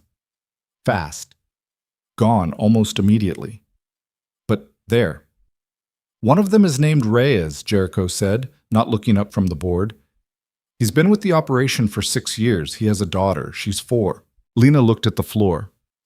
"How many more times does Maury need to use you," Evelyn said, "before you decide you've run out of people to put on the floor for them?" The sound of combat in the building had shifted, still present, but not escalating. Adrian's people had established a defensive position. The assault was grinding rather than overrunning, which meant time, and time was the only resource that mattered right now. Then Adrian's voice came through Jericho's radio, stripped to pure information. "Jericho, status. Communications room secure, 2 down, I have the asset." A pause. Evelyn secured her. A silence on the line, briefer than the situation deserved. "Alive?" "Yes. Hold there. We're pushing them back to the east breach. 3 minutes." Jericho looked at Evelyn. Evelyn looked at Lena on the floor. Lena was looking at the ceiling, her lips pressed together, her injured shoulder soaking through with the dark patient spread of blood, her expression doing the thing that expressions do when they've been held at a false setting for too long and the mechanism is finally failing. "The meeting," Lena said. "To the ceiling." Evelyn waited. "The meeting in 3 days. It's not a negotiation.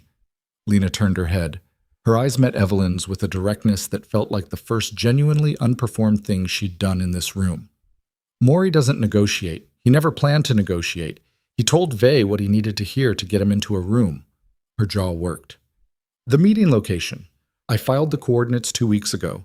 The building is already compromised. There are 8 men positioned inside the structure waiting. The coldness that moved through Evelyn was different from the other varieties of cold she'd experienced tonight. Not fear, not shock. The cold of genuine, clean-edged understanding. He was never going to leave that meeting alive, she said. No, Lena said. He wasn't. 3 seconds. Then Evelyn turned to Jericho. Get Adrian on the radio, right now. Jericho keyed the channel. Evelyn crossed to the communications board and took the handset and spoke with the flat, precise urgency of someone who has just understood that the worst thing hasn't happened yet. Adrian, the meeting is a kill box. It's been set up for 2 weeks. 8 men already inside the location. She paused. If you go, you don't come back.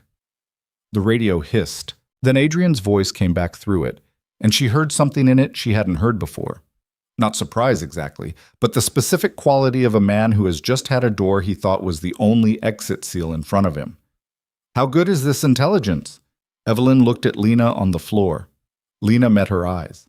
And for the first time since this began, the woman whose professional neutrality had cost 2 of Adrian's people their lives tonight looked like a human being deciding, in real time, which version of herself she was going to be when it was over. Good enough, Lena said. Evelyn pressed the handset. It's good enough. Another hiss of static. Then Adrian said, The building's almost clear. Jericho, I need a full breach assessment and a count, and get Evelyn out of that room. Copy, Jericho said. He looked at Evelyn. Evelyn stood in the communications room of a building that was still actively being fought over, holding a handset in one hand and a gun in the other, with a wounded intelligence operative bleeding on the floor at her feet, and the knowledge that the man who'd stepped between her and Vincent Rourke on a rain-soaked train platform had been walking toward a prepared execution for 3 days without knowing it. She set down the handset. She looked at the gun. She thought about the woman she'd been on the subway, the woman who pressed herself against windows and counted seconds, and went small and soft and invisible so the thing coming for her would... She set down the handset. She looked at the gun in her hand, the compact weight of it, the way it had become in the past 40 minutes something she held rather than something she carried, a distinction she hadn't known existed until tonight. Her palm was wet, not entirely sweat. The discharge had left a thin residue of carbon along the web of her thumb that she could smell even now, sharp and chemical and permanent. Lena was still on the floor, conscious, losing blood at a rate that wasn't immediately critical but was moving in that direction. Her eyes tracked Evelyn with the focused attention of someone whose body was trying to shut down non-essential systems and hadn't yet succeeded. You need pressure on that, Evelyn said. I know what I need. Then tell me what else you know about the meeting location. She crouched down. Building layout, entry points, where the 8 men are positioned. Lena studied her.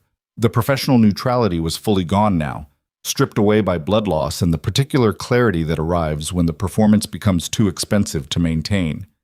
What remained underneath was something more complicated, something that had been living in a very small space for a very long time. 3rd floor of the Harlow building, Lena said. Corner of Meridian and 5th. It used to be a private brokerage before Maury bought it through a shell last year. The meeting room is on the east side, floor-to-ceiling glass, single entry point. No secondary exit. 2 men on the roof with sight lines to both approach corridors. 2 in the lobby. 4 staged in the stairwell on a timed entry. She paused. Once Vey enters the building, the lobby team seals the exit. The roof team handles anything that tries to leave through the glass. Evelyn absorbed this. Timed entry on the stairwell team. What's the trigger? Vey's confirmation text to the Maury representative.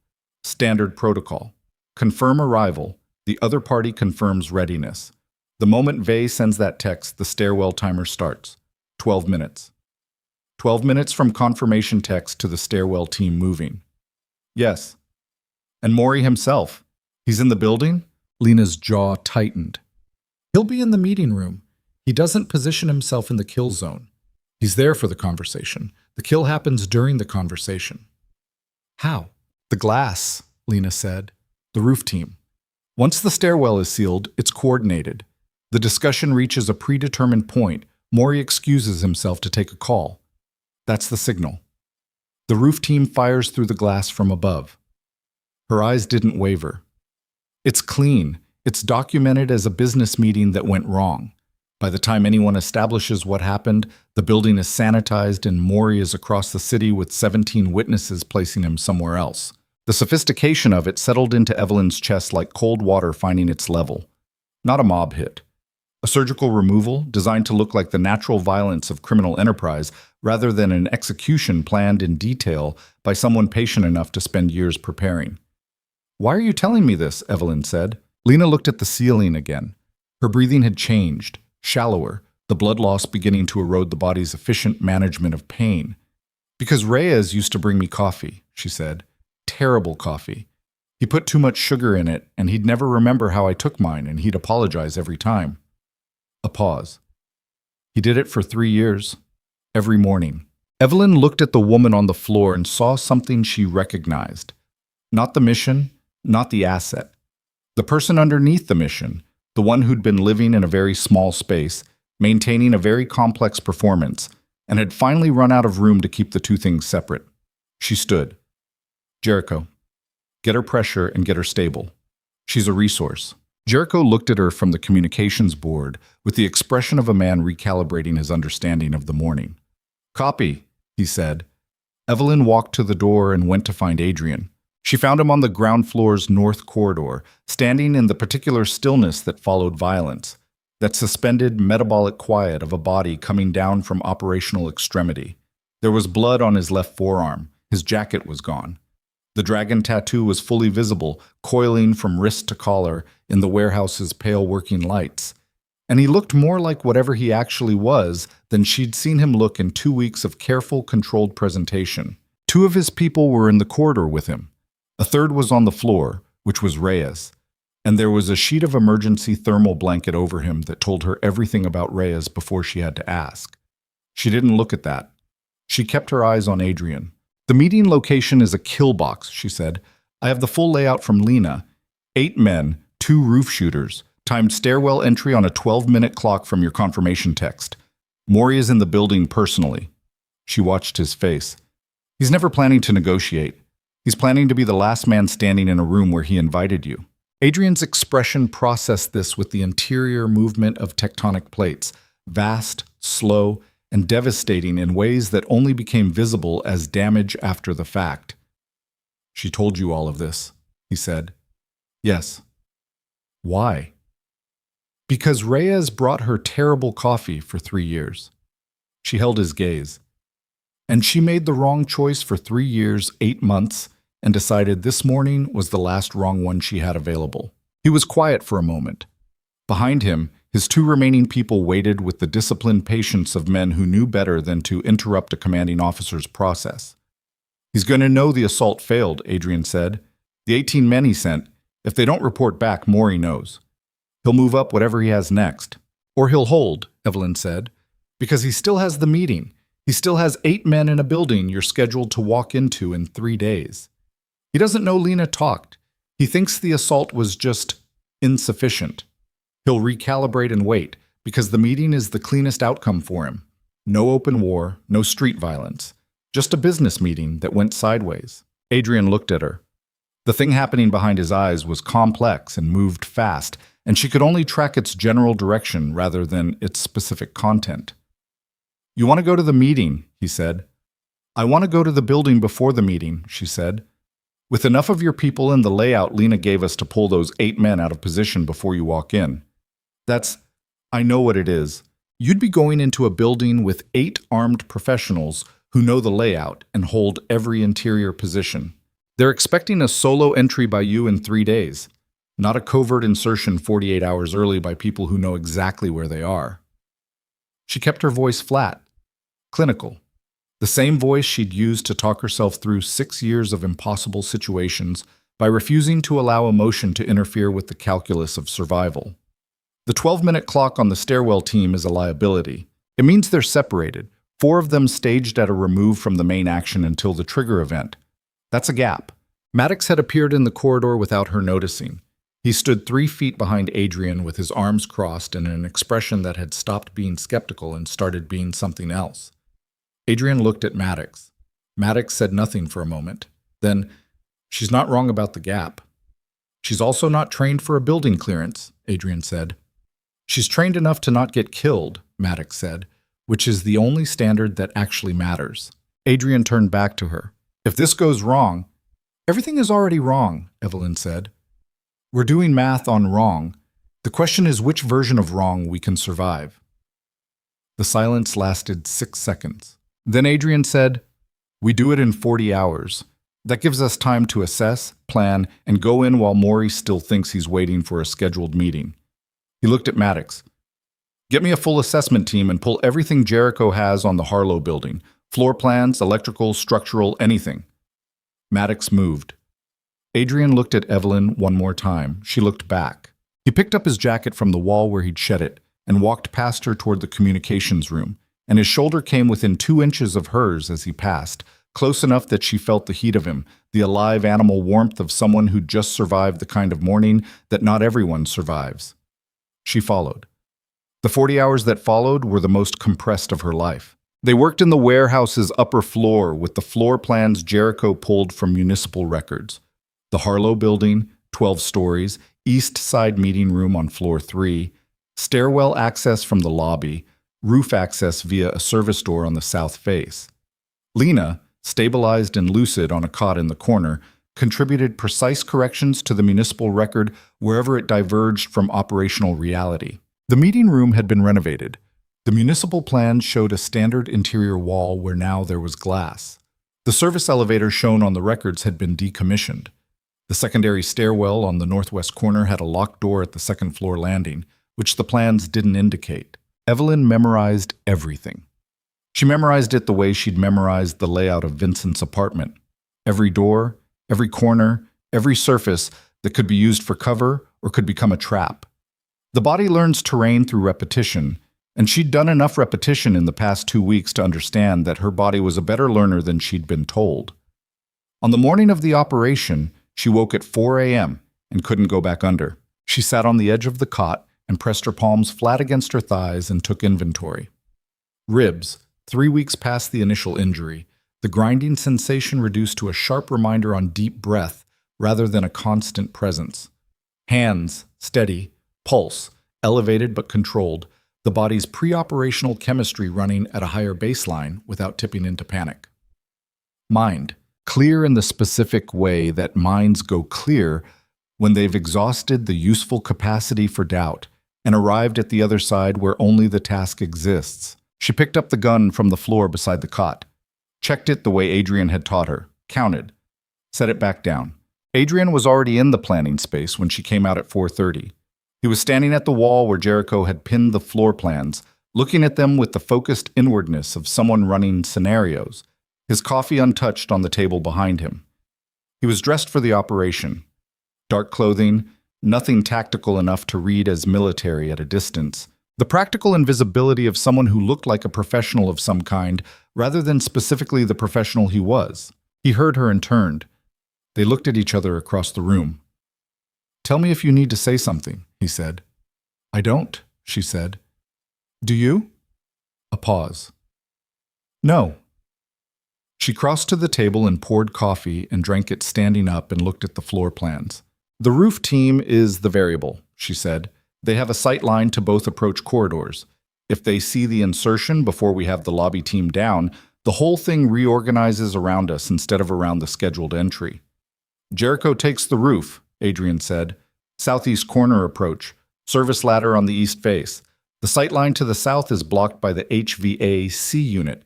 He has a 40-second window after the roof door opens before the east shooter can reacquire. 40 seconds is tight." "Jericho is fast. What about the west shooter?" "Maddox, he'll be on the building directly north with a line of sight to the Harlow roof." A pause. "Maddox is very good at his job." She nodded. "The lobby team. 2 men. We go through the service entrance on the alley face. It bypasses the lobby entirely, comes up through the building's maintenance corridor to the second floor.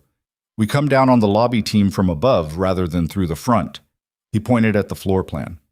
Here. The maintenance corridor intersects the main stairwell at the second floor landing. From there, it's 12 feet of open staircase to lobby level. And the 4 in the stairwell on the timed entry. They're staged between floors 7 and 8. Their trigger is your confirmation text. They're waiting for a signal that's never coming. He looked at her.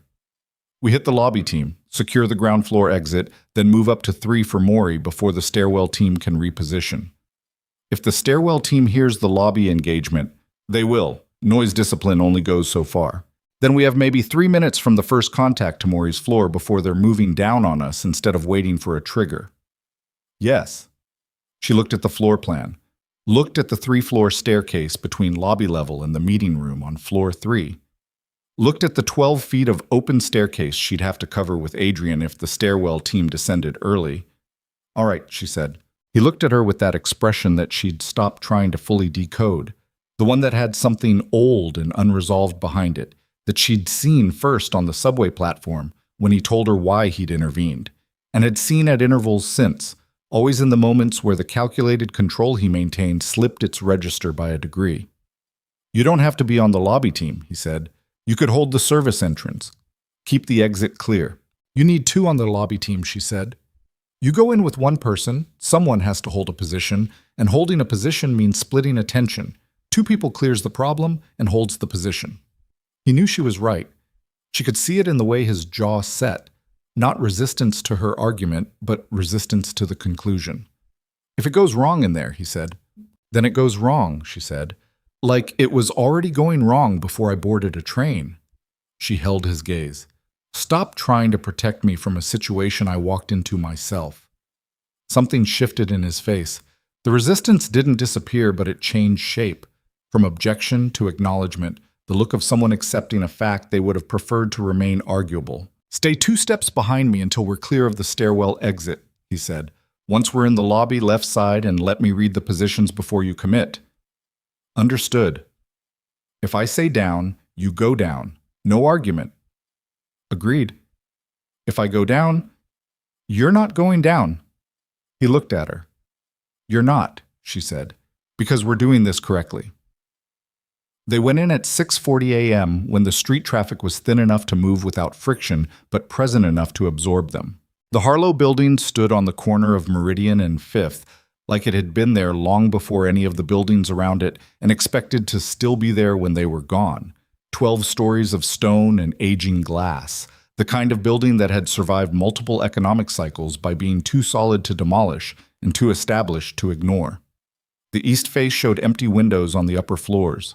The lobby lights burned behind the ground-level glass. Not the full lighting of an operating building, just the minimal overnight presence of a structure with something to protect. Jericho peeled off at the block's north end toward the service ladder on the east face.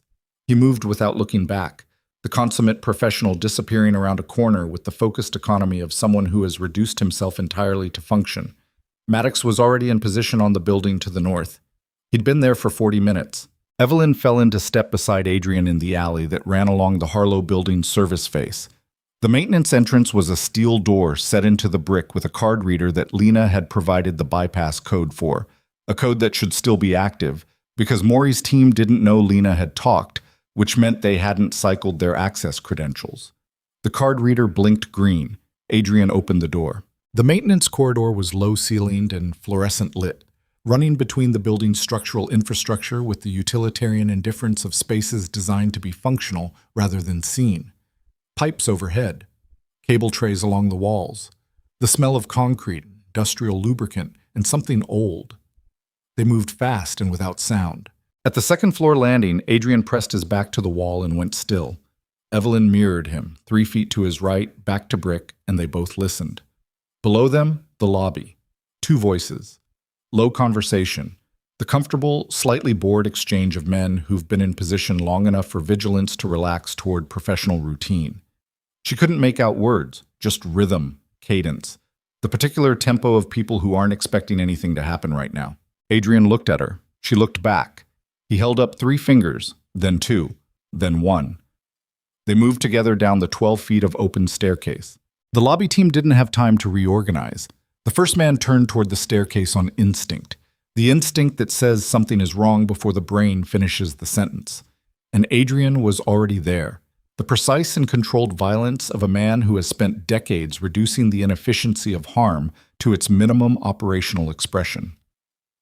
The second man was 3 feet away and had his hand moving toward his jacket when Evelyn reached him. She was not elegant.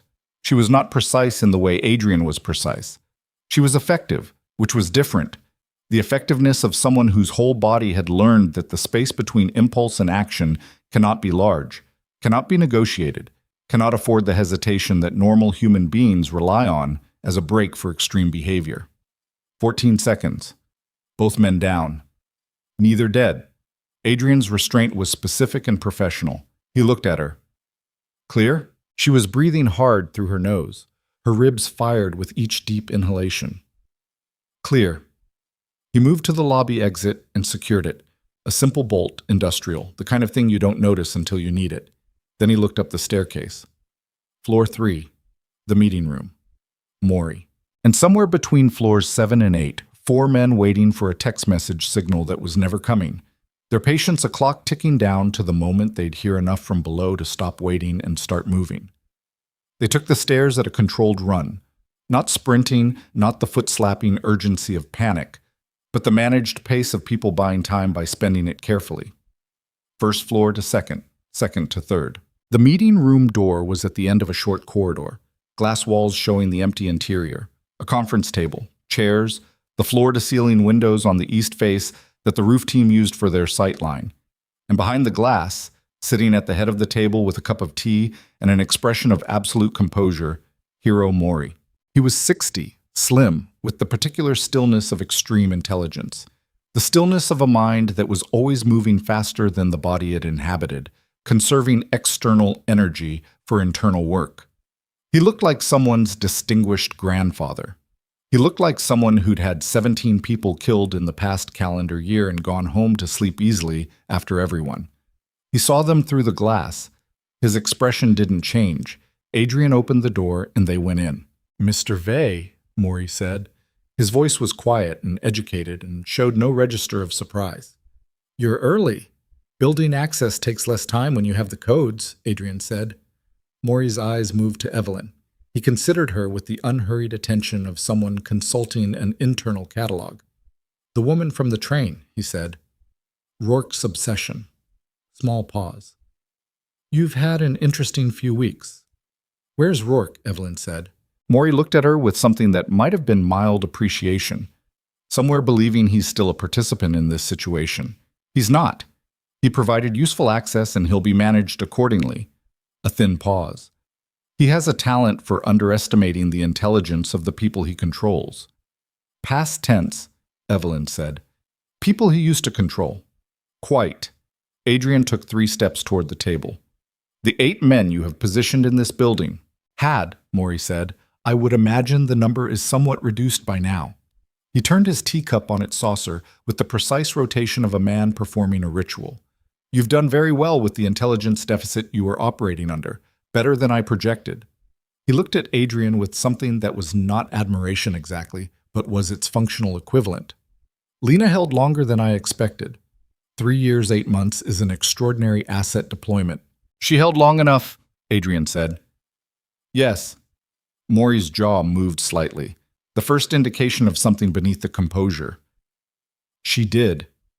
Above them, the building was silent. Then it wasn't. The sound from the stairwell was unmistakable. The organized movement of multiple people descending with purpose, the particular acoustic signature of a 4-man team that had stopped waiting for a signal and started moving on information. Maury looked at the ceiling, then at Adrian. 12 minutes was always an approximation. Evelyn looked at Adrian. Adrian looked at the glass wall behind Maury, the floor-to-ceiling expanse that faced the roof sight lines, the glass that was supposed to be the endpoint of this room once the stairwell team sealed the exit below.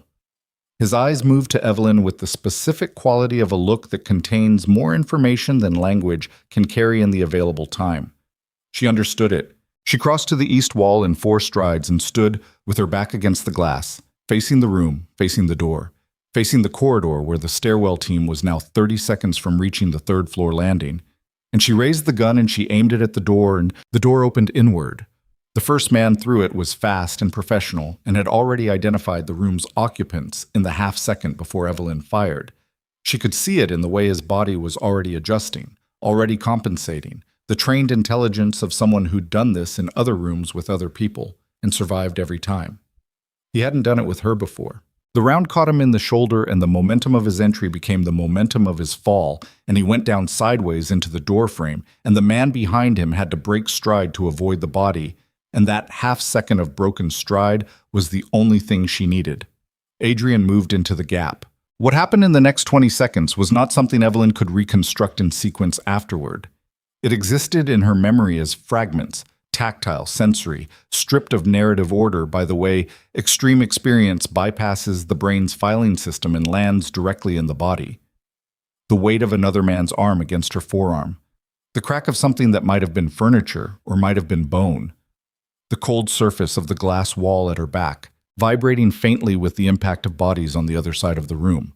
The sound of her own breathing, which was not panicked. She registered that with the distant, observational part of her that never fully stopped functioning, but was the rapid, metered breathing of someone burning fuel at maximum rate. 3 men had come through the door. The fourth was still in the corridor, which meant he was either covering the stairwell above or repositioning, and repositioning was the worst option because repositioning meant flanking, and flanking meant the corridor to her left was no longer clear. She moved left before she fully decided to. The fourth man was at the corridor's far end, moving toward the service stairwell access. Not flanking, she understood, in the half-second she had to read the situation, retreating, calling it in. Pulling out the communication device that would reach the lobby through channels that no longer had anyone on the other end, and then reaching further, reaching Maury's external network, reaching the people beyond this building who were waiting for the operation's outcome. She covered the distance in 6 strides, and she did not hesitate, and afterward she would think about that. The absence of hesitation, the way the body had simply processed the necessity and acted without submitting the decision for review. He went down. She stood over him in the corridor with her pulse at 140 and the distant sound of the city coming through the building's walls like the world reminding her it still existed. Then silence. Real silence, the kind that follows the end of something. She turned back to the meeting room doorway and looked in. Adrian was standing in the center of the room, 3 men down around him in various configurations of incapacitation. None dead. She could see the rise and fall of chests, the movement of limbs working against shock. Adrian himself was bleeding from a cut above his left eye, the blood tracking down his temple in a thin red line that he hadn't moved to address. And he was breathing hard in the controlled way that meant he was managing something rather than succumbing to it. He looked at her with the specific quality of someone doing a rapid damage assessment. "Clear?" he said. "Clear," she said. Then they both looked at Hero Mori. Mori had not moved from his chair during the entire engagement. His tea was still in front of him. The cup had been knocked to its side at some point, a thin spread of pale liquid across the table's surface. But Mori himself sat with the composure of a man who had decided, at some earlier point in his life, that fear was a resource better spent elsewhere. He looked at the room, at the 4 men down, at the blood on Adrian's face, and the gun still in Evelyn's hand, and the general architecture of a situation that had resolved itself in precisely the direction it was not supposed to resolve. He picked up the fallen teacup, set it upright. "Well," he said. Adrian crossed to this table and put both hands on its surface and leaned forward. At this distance and angle, the dragon tattoo and the blood from the cut above his eye and the quality of his stillness combined into something that was not performance, not the presentation of menace, but menace itself, stripped of every intermediary layer. "The supply route compromises," Adrian said. "The personnel you recruited for my operation before Lena, the 3 business contacts you made unreachable." He didn't raise his voice. That was the most frightening thing about it. "All of it stops. Today. Permanently." Mori looked at him with the unhurried consideration of a man consulting a very long internal ledger. "And if it doesn't? Then this conversation is the last one you have with anyone," Adrian said, "that involves you making decisions about your own future." A long pause. The building breathed around them. "You won," Mori said.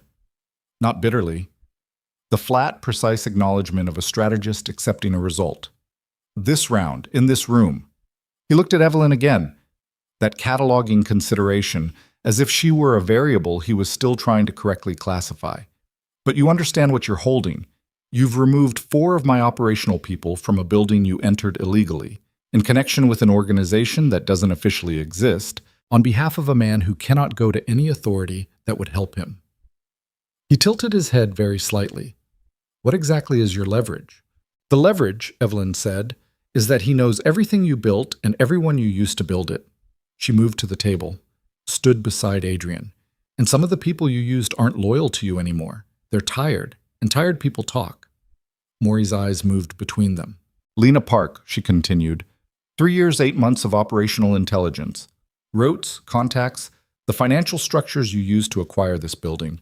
The shell company's registration. She held his gaze. Carr is dead, but Carr kept copies. That's what data people do. They keep copies. She didn't know if that was true. She said it with the certainty of someone for whom truth and necessity had become the same instrument. The leverage is that you don't know what's already been documented, or where, or who has it. And that uncertainty is worth more than any temporary tactical advantage. The silence that followed was the longest of the morning. Maury looked at his teacup, then he looked at Adrian. A negotiated boundary, he said. Your Western corridor operations remain untouched. My Eastern expansion does not cross the financial district boundary. He paused. And this room stays in this room. And Rourke, Adrian said. Maury's expression didn't shift. Vincent Rourke is a private matter between the two of you. He was a resource. Resources become liabilities. I have no ongoing interest in his outcomes. Then he's ours, Adrian said. He's yours, Maury agreed. 3 hours later, with the Harlow building fully cleared and its temporary occupants dispersed through channels that left no traceable thread, Evelyn sat in the back of the black sedan with Adrian beside her, and the city moving past the windows in the pale, exhausted light of early morning. Neither of them spoke for a long time. The cut above Adrian's eye had been closed with 2 butterfly strips from the field kit Maddox carried. It would scar. She could see the slightly raised edge where the skin had been pulled together, and she thought about the other scar near his left temple, the old one, pale and permanent, from some previous version of a morning like this one. Rourke, she said, I know. He needs to be handled. I know. She looked at her hands in her lap. The carbon residue was still there, darker now, the ghost of what the morning had required. I want to be there, she said. Adrian turned to look at her, not a short look, the kind that takes something in. Not to kill him, she said. I need to be there, in the room, when it happens. He held her gaze for another moment, then turned back to the window. All right. Vincent Rourke was found that afternoon in a hotel in the Meridian district, 2 miles from the apartment where he'd spent 6 years constructing his own private empire of control. He'd been there for 4 days. Maddox's people had been tracking him since the warehouse assault confirmed he'd lost his Maury protection. And a man who loses his protection tends to contract, tends to move toward the familiar and the controllable, tends to find the nearest room where the walls are known quantities. The hotel was not expensive, not Rourke's usual standard, which told her something about how the past 3 weeks had moved through him. The erosion of certainty, the way the architecture of a life built on domination begins to reveal its structural flaws when the thing at the center of it stops cooperating. She went in with Adrian and Maddox and one other person. She didn't need to be armed for this. The room's balance of power was established before the door opened. Vincent was sitting on the edge of the hotel bed when they came in. He'd heard them in the corridor. She could see it in his posture, the particular brace of a man who has been waiting for bad news long enough that the waiting has become its own kind of damage. He was thinner than he'd been. The blonde hair was unwashed. The blue eyes, the ones women called piercing and kind, the ones she'd believed in for long enough to let them cost her everything, looked at her with something she hadn't expected. Not anger, not the cold calculation of someone still running an operational assessment. Something that looked, under everything else, like a man confronting the specific loneliness of having built his entire identity around the possession of something that refused to stay possessed. Evelyn, he said. Her name in his mouth had always been a form of ownership. The way he said it told her who she belonged to. Right now it was just sound, just the noise of recognition, stripped of its architecture. She looked at him, fully. The way she'd trained herself not to look for 6 years because looking meant seeing, and seeing meant feeling, and feeling had been too expensive. She looked at the man who had broken her wrist, who had locked her in a bathroom where the lights didn't work, who had spent 6 years removing her from the world piece by piece with the patient confidence of someone who knew that isolation and time were the most reliable tools of destruction. She looked at him and she felt nothing. Nothing would have been simpler. She felt the complicated, specific weight of what it cost to survive something that was also, in its very early days before it became what it became, a thing she had chosen. That complicated weight was hers to carry. It would always be hers to carry. But it was hers, not his, not something he retained ownership of simply because he'd been the one to place it there. "You need to leave Black Ridge," she said. Her voice was level. "Not because I'm asking. Not because Adrian Vey is standing behind me, though he is. Because there is nothing left for you here. Every contact you had, every arrangement you made, every person who owed you something. It's been unwound." She paused. "You'll be given enough to relocate and establish elsewhere. Once. It won't be offered again." Vincent looked at her for a long time, then at Adrian, then back at her. "That's it," he said. "That's the deal. That's the deal. You're letting me walk." "I'm letting you leave," she said. "There's a difference. Walking implies you still have somewhere to go in this city. You don't." She held his gaze with the steadiness she'd been building for 3 weeks over the foundation of 6 years. "I spent 6 years believing I couldn't exist without your permission. I want you to spend the rest of your life knowing that you no longer exist in my city at all." The silence in the hotel room had the quality of a door closing, not slamming, just the soft, final click of a latch finding its housing. Vincent's jaw moved. Once. The familiar clench. She watched it happen and felt nothing move in her except the distant, observational recognition of a reflex she'd spent years learning to anticipate. He stood. He looked at her one final time with those blue eyes, and she met them without flinching, and whatever he found in her face, whatever had changed, whatever was new and immovable in the way she looked back at him, made him look away first. He looked away first. She would remember that for the rest of her life. He was out of Black Ridge City within 36 hours. She knew because Maddox confirmed it, briefly, in passing, with the same professional neutrality he applied to all operational outcomes. She noted it and filed it and turned her attention to the morning in front of her. The weeks that followed had the strange quality of aftermath, that particular suspension between the end of a crisis and the beginning of whatever comes next, when the body and the mind are still running on emergency protocols that no longer have an emergency to process.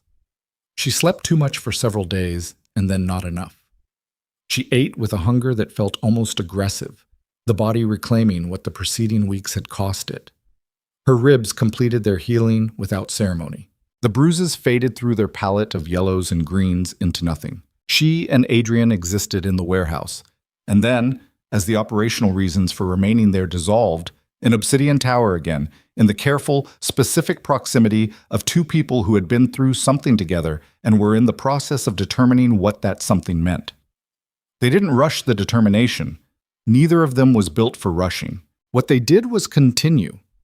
Morning coffee at the kitchen table. The newspaper. An actual newspaper now, or the tablet with the morning data, the routine unchanged. She began sitting across from him rather than at the far end. He began turning the pages more slowly when she was there. They talked. Not about what had happened at first.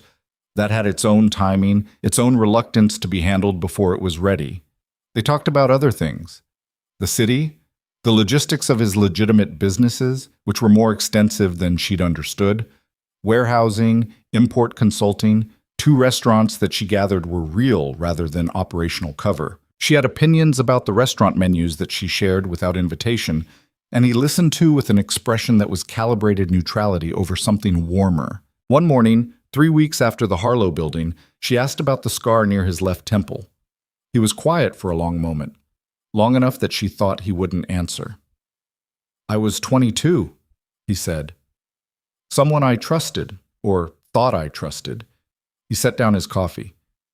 The distinction between the two is something you only fully learn once. She looked at the scar, at the old damage, incorporated rather than concealed. Did you handle it? Eventually. And then? And then I built something different, he said. Something where the trust was structural rather than assumed. He looked at the table. It took years. It still has cracks. She thought about this. Everything with structural integrity has cracks, she said. That's how you know it's actually been tested. He looked at her with the expression she'd stopped trying to decode and started simply accepting. The one that contained more than it expressed. The one that was, she had gradually come to understand, his version of showing. I want to do something, she said. Tell me. Women leaving situations like mine, the ones who don't have a stranger on a subway, the ones who don't have a building to go to or a doctor who doesn't ask questions or an elevator that's coded against the person trying to get in rather than against the person inside. She pressed her palms flat on the table. I want to build something for them. Safe houses, legal access, medical, emergency relocation. She looked at him directly. I know how the city works now. I know the parts that don't show up in newspapers. Some of those parts could be useful for something that actually helps people. Adrian looked at her for a long time. How many locations? He said. She had thought about this. She'd been thinking about it since the warehouse, in the quiet hours when the adrenaline was metabolized and her mind was running on something other than survival. Start with 4. Meridian District, North Cross, the waterfront corridor, and 1 outside the city limits. Women leaving urban situations often need to leave urban environments entirely. She paused. Legal aid through legitimate channels. I'm not asking you to operate outside the law on this. Just adjacent to it. Just adjacent to it. His jaw moved. Not the clench. The other thing, the one that indicated an internal process reaching a conclusion. I can provide the properties, he said. Quietly. Through the legitimate holding structures. A pause. Staffing will need to be vetted carefully. The people running these houses need to be trustworthy in a specific way, not just competent, committed. I know who to look for, she said. I know what committed looks like because I know what its absence costs. He nodded. Once. The confirming nod. And Lena, Evelyn said. A brief silence. She's complicated, Adrian said. She's useful, Evelyn said. She knows this city's infrastructure from the inside. The financial channels, the communication systems. She spent 4 years learning everything you built. She held his gaze. Point that knowledge at something worth building. She worked for Maury for nearly 4 years and stopped working for him when it cost her something she hadn't budgeted for. She thought about the hotel room conversation, the look on Lena's face when Jericho said Reyes's name, the movement behind the professional neutrality when the performance finally ran out of room. People who change direction at cost are worth more than people who are always pointing the right way. Anyone can be good when it's easy. Adrian looked at her for a moment with something in his face she hadn't seen before. Not the old, contained expression or the controlled surface, or even the warmer thing she'd been watching develop underneath. Something simpler and older than any of those. Something that looked, plainly and without architecture, like being seen. All right, he said. Lena. The first safe house opened 7 months later in the Meridian District, in a building that appeared on no official registry and whose address was distributed through a network of hospital social workers, domestic violence advocates, and legal aid clinics by word of mouth, and an encrypted referral system that Lena Park designed with the same meticulous attention to security she'd previously applied to very different purposes. They called it Haven. Just that. No ornamental naming. The first woman arrived on a Tuesday night in November, 31 years old, with a 7-year-old son and a fractured cheekbone, and the particular careful blankness of someone who has been living inside a system designed to make them invisible. She arrived through the referral network, brought by a social worker who had been told only what she needed to know. Evelyn met her at the door. She didn't introduce herself. She just opened the door the rest of the way and said, "Come in, it's warm inside." The woman looked at her. That searching, involuntary assessment that anyone who has survived by reading people learns to perform constantly, the rapid scan for threat, for hidden condition, for the price that must inevitably be somewhere. Evelyn understood the look intimately. She'd been running it for 30 years. She met it without moving. Let it complete. Let the woman find whatever she needed to find to decide the door was safe. The woman came inside. The boy looked at Evelyn from behind his mother's leg with the direct, unguarded evaluation of a child who has learned to read rooms before he learned to read words. "Hi," Evelyn said to him. He considered her. "Is there food?" She almost smiled. "Yes, are you hungry?"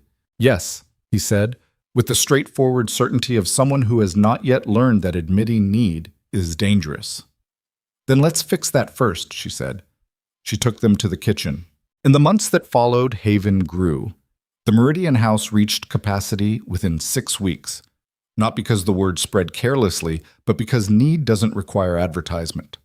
They opened the North Cross location in February, the Waterfront Corridor House in April. The location outside the city came last, a converted farmhouse 40 minutes north of Black Ridge that had been renovated quietly and could hold 12 women in the particular privacy of open space and distance from the architecture of the city where the damage had been done. Evelyn drove between the houses twice a week. She learned the staff by name and by temperament, and by what they were capable of when things got difficult, because things got difficult. Women who came and left and went back. The old gravity of familiar damage pulling harder than the new gravity of unfamiliar possibility. Women who arrived with nothing and needed everything and gave back exactly as much as they could afford, and sometimes less. The legal complications of women whose situations required more than shelter. The occasional man who found an address he shouldn't have found. Those situations Adrian handled with a quiet efficiency that never asked her permission and never required her knowledge. She noticed his handling and didn't ask about it, and he didn't describe it, and they maintained that specific functional silence that had become one of the languages of their life together, the understanding that some things could coexist without being integrated, that two people could occupy the same space while each carrying something the other didn't need to touch. It wasn't perfect. Nothing was. She could describe its imperfections in precise sequence if asked. The morning she woke at 4 a.m. from dreams she couldn't remember, but whose residue coated the inside of her chest for hours. The days Adrian went somewhere in the city without explanation and came back different in small ways that she'd learned to read without cataloging. The arguments that happened because they were two people who had both survived by being right, and being right together required a form of negotiation that neither of them found instinctive. They had those arguments in the kitchen, mostly. In the kitchen and occasionally in the car, which was Adrian's territory, and therefore gave him a structural advantage he tried and occasionally failed to not use. She'd started pointing it out when he used it, and he'd started noticing it enough to stop. And they were both in the ongoing project of learning how to occupy a shared space without defaulting to the strategies that had kept them alive when they'd been alone. It was the hardest thing she'd ever done. Harder than the subway night, harder than the warehouse, harder than the Harlow building. Because survival was something the body learned with enough repetition. Being actually alive, present, open, reachable in the specific way that required leaving the armor somewhere it couldn't be accessed in an emergency. That was something the body resisted with every piece of its carefully constructed defensive architecture. She worked on it. He worked on it. They worked on it together with the same applied persistence they'd brought to everything else, which was not romantic in the traditional sense, but was something realer than that. Something that had been tested against actual conditions and remained. On a morning in early spring, 14 months after the night she'd run barefoot through Black Ridge's rain, Evelyn rode the subway. Not for any operational purpose, not to get somewhere specific. She boarded at the Ashford Terminal, the end of the line, where the train turned around, and rode it through the city the way she used to ride it in the early days before Vincent, when she'd been a young woman in a new city who used the subway as a way of learning where she lived. The train was morning full. Commuters, students, the city in its daily migration. She stood at the center of the car and held the overhead rail and felt the familiar sway and clatter of the underground, the rhythm of urban passage that was the same in every city that had ever built anything below its own surface. At Black Ridge Station, the train slowed and stopped. She looked at the platform through the glass, the flickering fluorescent lights, the tiled walls, the late-night emptiness that would fill and empty 100 times before she rode through here again. The bench where she'd sat with blood soaking through Vincent's gray sweater and cracked ribs and a stolen phone and 6 years of systematic erasure and the absolute certainty that she would not survive another sunrise. She looked at it without flinching, without the contractile pull of a body remembering threat. She looked at it the way you look at the place where something happened. Acknowledgement without ownership, the past remaining past. The man who had stood up on this platform was not on the platform today. He was in a kitchen on the 63rd floor of a building 6 blocks from here, drinking his first coffee and reading the day's data on his tablet, and probably noting whatever the morning's first problem was with the same flat efficiency he applied to all problems. She would be back before the coffee was finished. The doors chimed. She didn't get off. She let the train carry her forward. The platform slid behind her and the tunnel took the light, and she stood in the swaying dark of the underground and felt the city move past outside and inside and through her, and she thought about the women in the 4 houses that carried no names on their doors.